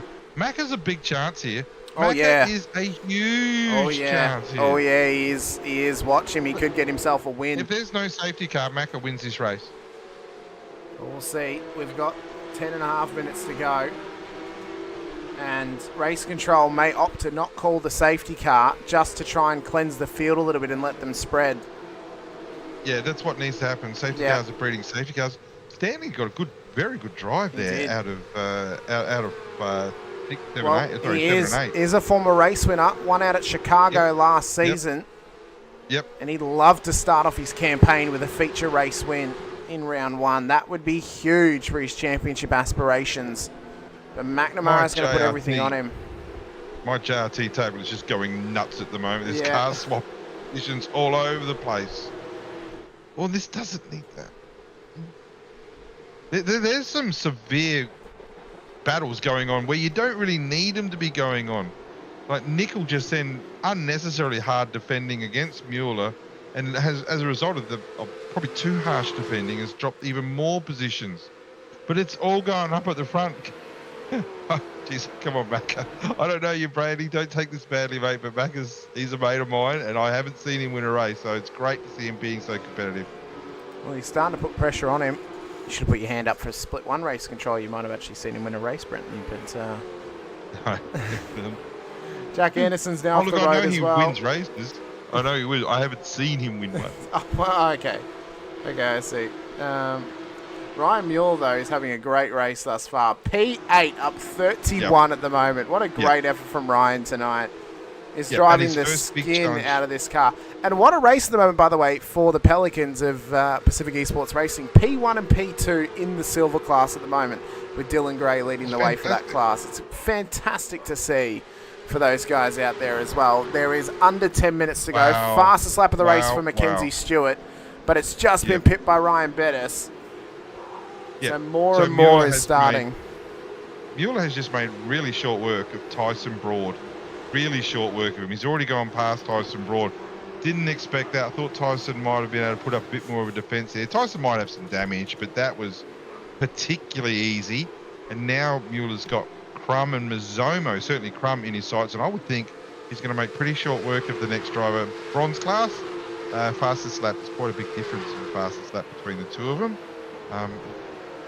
Is Mueller going to make top 5 in this? That would be an epic drive. He might. He very well may make it into the top 5. He's making a good case. He couldn't take part in pre-qualifying, so he's actually making a good case to get promoted up to gold class by the end of round 3 at the 100%. moment. 100%. He's doing everything Yeah, he yeah. needs to get that promotion to the top class. He's a lock. Oh, He's an yeah. absolute lock. He's doing a fantastic effort right now. Tyson's throttle pedal is broken. He cannot get full Okay. throttle apparently as well Yep. for Okay. Tyson That makes Broad. sense because that was very easy. As Sam Blacklock, Kurt Chapman and Jack Wilkins have just had an incident further back as well. Unfortunately, we can't show it because of these ongoing blinking issues. I do apologise. And Yeah, a lot of problems for Blacklock tonight. Yep. And look, there could be netcode issues, but you know, some mistakes and another request for tow. I think Jonathan Trott requesting tow. There's mistakes, just reading mistakes. 7 minutes to go, probably about 4, maybe 5 laps to go. Whew, it's all been happening, hasn't it? And look at where this guy is. Up 26 into P14. Sam Muir just trying to sneak his way forward tonight. Bettis up 33 into P11. Tyson Broad with a broken throttle pedal is in P10 up 25. Capel up 32 into P9 as well. Harris up 23 into P7. Mueller up Safety car. 33. Safety Safety car's car. been called. No, you don't want that. Nah. Well, there's only 4 laps to go now. We might have a 1-lap sprint at the end of this. So hopefully, Well, that car race is in a control very haven't dangerous lost- position. yeah, it is. It is. If they can But get a all we one, gotta if do- they can get 1 lap safety Yep. car done, Yep, they may be yep, okay. I agree with that, but let's not do any wave rounds of the field. Let's just get on with it. We have to remember what we're doing, and there is an escape button. There is an escape button that could be pressed. But anyway, we were under safety car conditions. We're learning who are quick tonight. We're learning who's struggles to lead racing, but we're not learning how people are over a longer stint, and and setting up passes and things like that. Sam Muir's done a great comeback considering his lap 1, turn 1 incident that was not his involvement. But and Daniel Harris, I think Dan, like I said, if you see this, take a deep breath, dude. Take a deep breath, enjoy the race, and just see how you go, because he just seems to be getting too emotionally caught up with a lot of these incidents. Well, we'll see how this plays out for the drivers now for the end of it. I don't think this. Well, we're not within the final 5 minutes, so that's normally the cutoff is final 5 minutes. The safety car's not called, so they'll try and get this done as quickly as possible, just to get things restarted. So Yep. I've heard word from Leith, who is currently filling in as head race controller because unfortunately Greg Favell was on call for work tonight. They're trying to get it done within a lap, so they're going to try and get the safety car done So within a lap. easy enough. Safety car comes in this lap. Done. Not hard. Just make it happen. And I'm sure they'll be able to do that. But once we get a bit of separation, we might have less safety cars. We're down to 4.5 minutes to go, so we're only going to probably have. It's only going to be 2-lap sprint here. Brady Stanley in a fantastic spot. Did a really good job against McNamara. Macca was certainly fast on the get-go, but when the tyres came up to temp, Brady looked very comfortable. And in fact, after the last lap, was up to 2/10 faster than Macca in that last lap. Your man Mackenzie Stewart up to P3. Dylan Gray, Nozomo, and Ryan Mueller are top 6. So safety car's pulling away now from the field, so we're going to get restarted with 4 minutes to go. It'll be roughly 3.5 minutes to go, so we'll get 3 laps in to the end of this race. Top level talent at the front of the field: Stanley, McNamara, Stewart, Gray, Mazzomo, Mueller, Harris, with Capel and Broad and Bettis and Burgess at the back end of the top 10. Luke Crum, he is amongst it right now. He is surrounded by gold and silver drivers, and he is in the deep end right now. 3.5 minutes to go. Green flag at Brands Hatch as Stanley gets us underway once again, but who's going to win it? It's been absolute chaos this evening with McNamara and Stewart, as well as Gray and Mazzomo and Mueller and Harris, who'll be going at it. Up there, it says contact with Mueller and Daniel Harris, and Mueller's off the road. Yeah, I'm not sure there was contact. Mueller did not have a good restart. I was actually on his car in particular. Didn't have a great restart, and Harris was all over him very, very quickly. So I'm not sure whether Mueller just broke too deep there. Blacklock again in an incident. So Brady Stanley under the world's pressure right now, with McNamara and Mackenzie Stewart on his heels. If Brady Stanley can pull this off, this will be an all-time win. This will rival his win at Chicago if he can do this. Because McNamara... better than his win at Chicago. Yeah, it would. Realistically speaking, with who's behind him. Yep. But this is now max pressure, and this is the man-making moment for Brady Stanley. With Mac is having a look. He's having a big look on him. He can't quite get there. Going to compromise his exit there. And watch Mackenzie. Out of 8. Outside line for Mackenzie Stewart. This is the last thing that Macca needs, is a drop bear or any other car battling for second. Probably, they might get 2 laps to go. There'll be 2 laps to go. Yep, they're going to get 2 more. So we're going to go 16 laps here tonight out at Brands Hatch. Here comes Mackenzie Stewart on the inside of Sean McNamara. Can he get the run? The Kiwi versus the Aussie as they run up towards turn 2. He's got the inside run and he's got the job done. Does the 28 car, Mackenzie Stewart. A great move. And watch Dylan Graham behind them as well. He wants to try and pounce and get himself a podium finish here tonight. Does the current silver race leader. There's been an incident in behind involving Craig Schultz and Scott Rankin. As they continue on, we will get 1 more lap when we cross the line. Brady Stanley has to survive a lap and a half with Mackenzie Stewart hounding the back of that SP Tools entry. So we have to agree this season that every time S. Rankin is involved in any event, it's his fault. Doesn't matter what happens, it's always going to be Scotty's fault. We have to agree on that. I agree. Just like Piers Morgan claiming England were going to win the Ashes 5-0.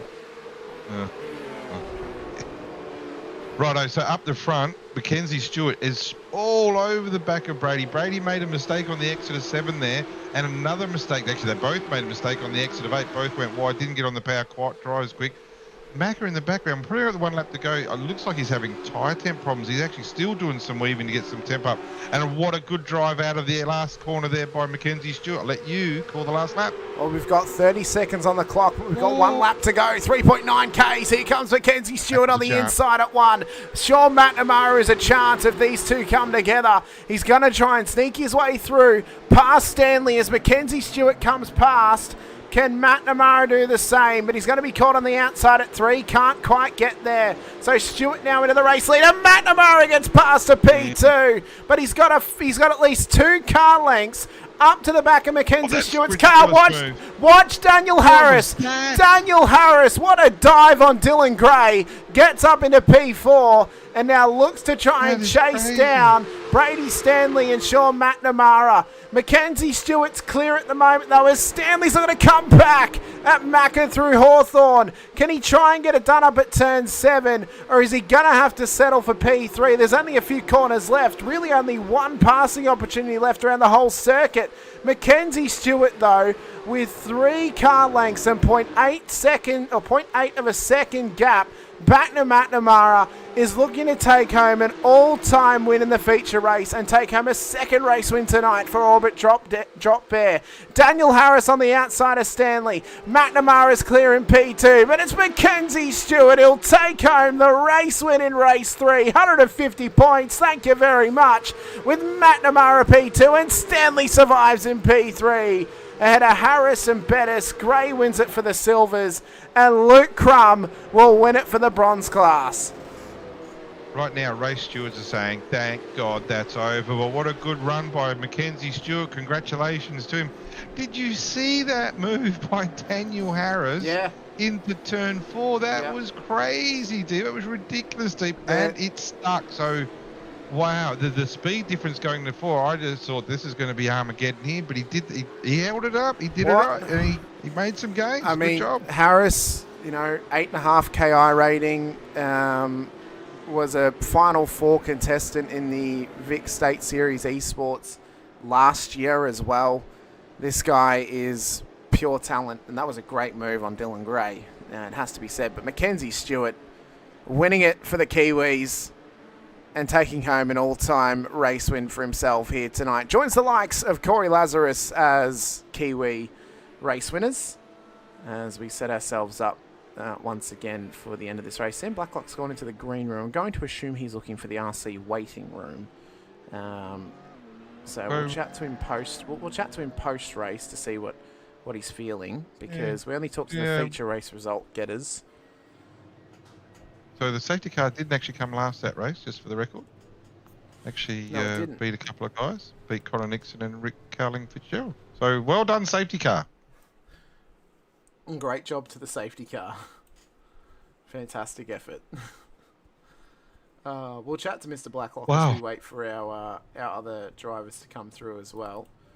Since he did win race 2, and I'll give him a chance to actually update him on this as well.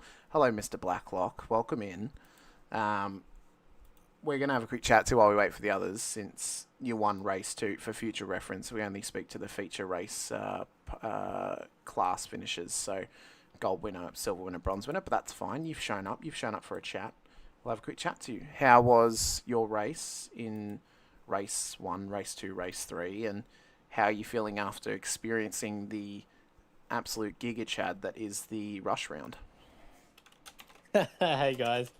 Yeah, look, had a lot of fun tonight. Obviously, results-wise, it didn't really go to plan, but I guess that's part of the rush round. So pretty messy out there, but still enjoyable for the most part. And yeah, just good to throw a different car around and see what it's about. I mean, a fantastic drive from yourself. Are you going to be able to?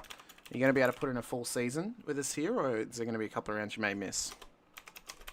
I hope to put in a full season. Work and stuff pending. Could miss a few, but yeah, I think the aim is to stick around. Well, you showed some great pace tonight. Tough track was Brands Hatch for the first round. What were your thoughts coming out of this now and, well, walking away from the fire that was the rush round at Brands Hatch?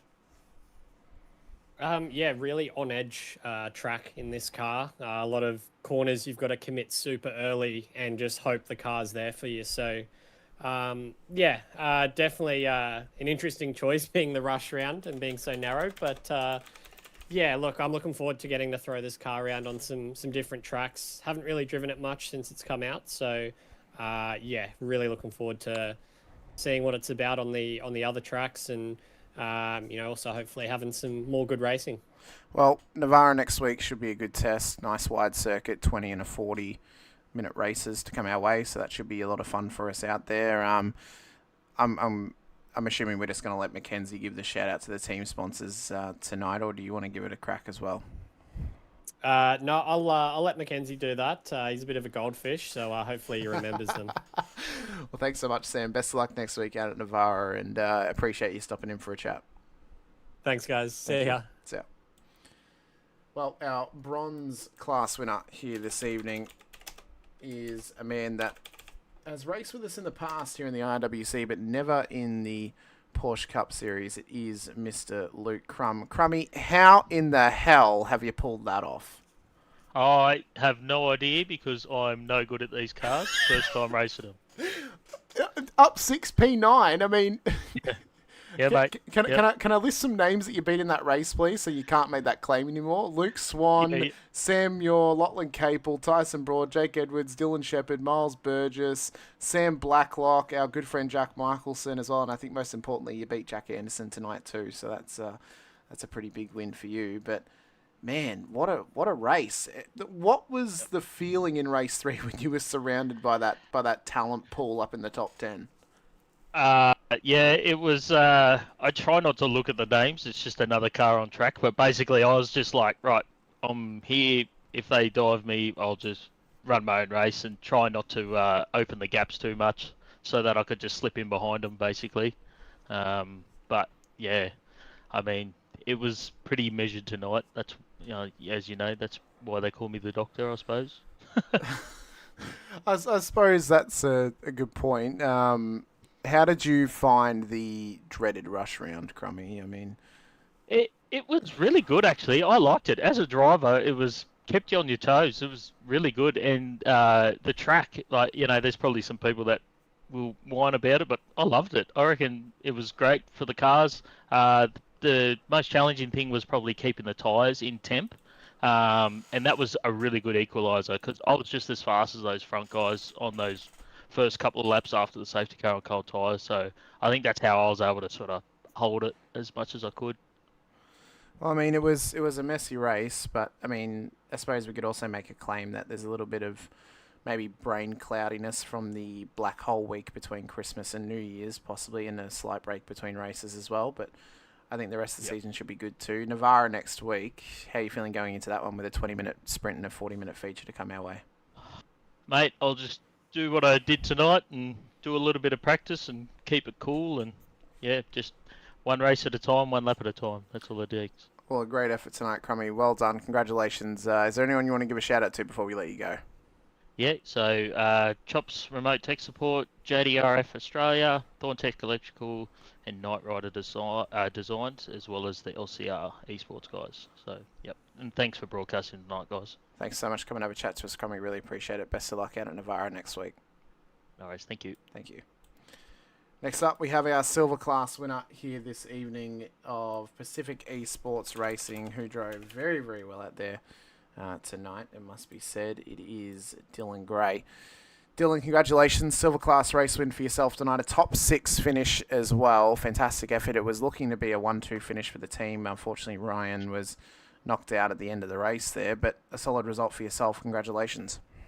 Thank you. Yeah, I was literally going to myself, I don't want to bin it because I want to get the win. And I said to Ryan, just please let me have this win, because otherwise he would have taken me out, knowing him, for the win. But it would have been nice for a 1-2, but I'll still take the win over Ryan. I can say I've beaten him finally in a race. Well, it's the way that he drove tonight showed me and Brenton, since he is at the contest of which class he should be in, since he didn't pre-qualify, he's more than likely going to be a gold driver come round 4, based on how he drove alone. I was a bit iffy. I didn't know where to put him. I didn't know quite where to put you as well, because I know you got pace in the supercar, but didn't know what you were like in the Porsche Cup. But you drove quite well. I think there'll be a good test over the next few rounds to see how you do go as well. How's the consistency be going in getting your practice in? I mean, we haven't spoken in a fair while. I haven't actually seen one of your races in a fair while. How's the consistency been going in your practice and in your racing as well? Practice and that, I've been doing like stuffle practice because I've been busy playing real life sport with cricket and that, so I haven't been on the sim much. But otherwise, pace and that is still good in the new supercars Gen 3s and that. But time to just try and get back into routine, knuckle down with some practice over the next couple of days for the next track, which I do not like one bit. Well, I mean, you've got a week to get ready for it, and a 20 and a 40-minute race to get comfortable with it as well, so there's plenty of time. But, no, congratulations on your efforts tonight, though, Dylan. Should hold you head high, P6 overall in the feature, and a silver class win as well. Fantastic effort. Let us know anyone you want to give a shout-out to, any friends or family may be watching, or any of the team sponsors over at Pacific Esports Racing. For myself and Brenton, congratulations on the silver class win. Thank you, and I want to thank our sponsors, Lake Edge Holiday Units, Majors Garage, One Shot, Pest Management, Track Racer, 8 Rivers Photographic, and W, and that, which is all our sponsors, and the team as well for doing a very nice new livery for us for this year. It looks the goods, I must say. I think this is this car, this livery in particular, is a nice improvement on last year's car. This is a sexy car. So you guys are going to look good, and hopefully it's going to lead to some good results. Yeah, big shout out to also the team bosses, Robert Bradbury and Stephen Banks, for designing the new livery in that for us. The top livery, and it's a top effort from yourself. Best of luck next week out at Navarra, Dylan. We look forward to seeing how you go. Thanks so much for coming and have a chat. Thank you. See ya. Thanks. Well, finally, we have our gold class winner here this evening in Mr. Mackenzie Stewart. Macca, congratulations. Gold class win. No pressure. I predicted you're going to finish on the podium this season in the championship, and you're proving me right now. What an effort, though. What an effort, man. Well done. No, cheers, mate. It was definitely an interesting night, to say the least. The qualifying didn't go how I wanted for the first race, and it was just mainly just trying to keep the nose clean. I managed to sneak past my teammate on the line in the first race, and then I have made an unfortunate mistake in the second race, just caught too much curb, and you know what these cars are like with the curbs. They will just absolutely murder you. Oh, they will indeed. And then yeah, in that third race, it was just about keeping the nose clean, keeping the just trying to save a bit of fuel. And then yeah, thanks to the couple of safety cars that we got there, it was all about just having that tyre temp for the last couple of laps there, and then made a couple of really nice moves into turn one on the last couple of laps. So yeah, that was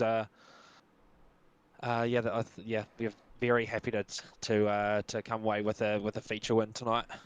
Now, obviously, you're one of our new drivers this season. In fact, all of our race winners in the classes in the final race have not raced the Porsche Cup Series with us before. How did you find the rush round format? Because I know it can be a little bit contested between drivers, and sometimes more so the track choice with that format that's less favourable, and other times it is just the format itself. How did you find the rush round itself? I'm on the fence about it. We'll have to. I guess we'll just have to see what it's like on a track where you're not too wide and both cars are touching the grass. So it'll be interesting to see what it's like on a bit of a bigger track. But yeah, the racing, it definitely provided the racing that I think that the viewers and the broadcasters were expecting, and it definitely threw out a couple of surprise race winners, which again I think with this sort of format, it's always good to see like different guys challenging for wins rather than the same handful of guys every week.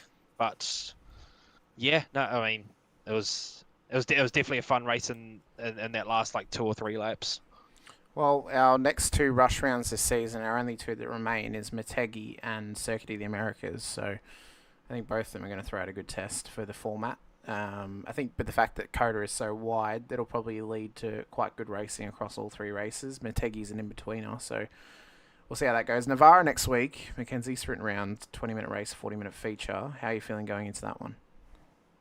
I mean, it's going to depend on what my work schedule is, because being a shift worker, it kicks ass and is not the same every week. So I'm unfortunately not going to be able to race the full season. So your bet on me finish on the podium. I'm changing that prediction then to Sam Blacklock, since I now know the information that he will race all season. Yeah, that's fair, Brenton. Yeah. I'm gutted to not be able to be racing the full season, but I will definitely be looking forward to racing when I can, and it will definitely be fighting for race wins for the rest of the season. I hope. Well, I think you've done an incredible effort tonight to get a feature race win. You were up and about it all night long, and it was great to see. Whenever we see you on track again, it should be a lot of fun to watch you racing again. You really put on a show for us tonight up there with the boys from OPR and even your teammates from Drop Bear as well. So congratulations on the win. Let us know who you want to give a shout out to, Mackenzie, whether it's any friends or family who may be watching or any of the team sponsors as well. For myself and Brenton, congratulations on the feature race win for round 1 out at Brands Hatch. No, thank you guys. You guys have done a brilliant job getting the series up and running, and the fact we got 40 plus cars for the first round, it gives us a good hope for the rest of the season. Just want to shout out the team of Orbit, Drop Bear, Revolution Studios, iLiveries, and all the other team sponsors. Shout out to the boys in the back of the garage. They've definitely put in the work in, and I think tonight it definitely showed that for at least a few of us, hopefully we'll be hopefully be at the front for the rest of the season. Well, a fantastic effort tonight, Mackenzie. Thanks so much for coming and have a chat to us, and best of luck next time out on track here in the VRS Porsche Cup Series. Cheers, thanks guys. Thanks so much.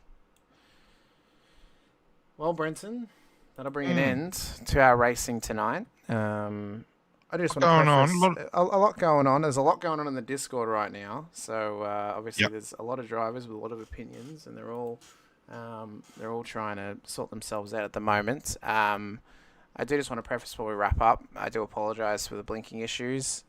It's when iRacing decides to send something down one core, it's never going to like it. So unfortunately, it just picked that today was not my day. Hopefully, I can get it sorted before next week in Navarra. I think Navarra is a bit better on drawing than what Brands Hatch is, so it should be a bit better next week. But A tough round one for some drivers, Brenton. A better round one for others. But what a way to throw them in at the deep end before this season continues on. I mean, Navarra next week, Jerez, then Australia Day. It's going to be a big one.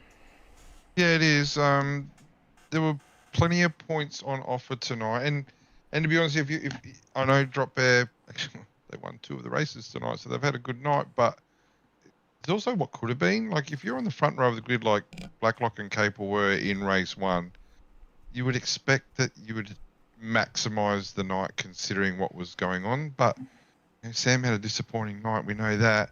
But there's winners and losers, and I would think tonight Sam Muir, through no fault of his own, has just got a whole world of work in front of him. It'd be interesting to see what the points were. If you asked me who was the leader after tonight's event, I'd have no clue, because there were cars scattered everywhere. But that's what it's all about. We have 3 races for that reason, including full grid, reverse grid. So yeah, a lot going on, and looking forward to next week and the rest of the season.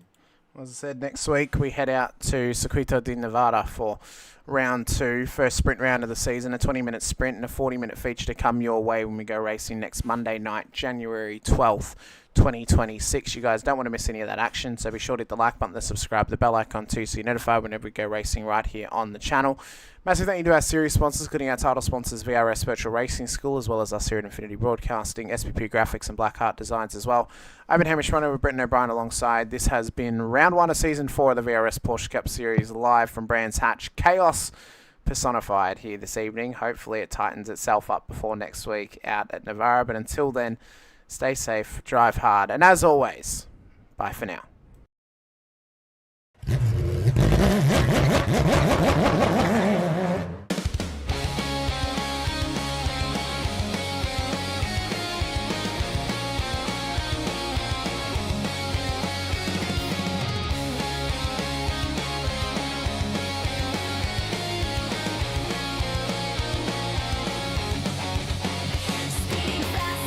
Control, feel the thunder in my soul, through the danger, through the pain, only one thing to do to get to victory lane, taking risks, full send, and in the end, be the best, it's taken over, cannot contain, the desire to get to victory lane.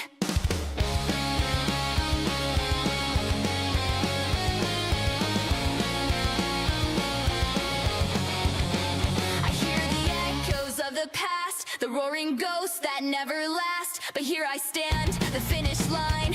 One last race, one last time. Through it all, get past the pain. Cutting laps, making gains. Feeling tired, get to my aim. The desire to get to victory lane. Speeding faster, no control.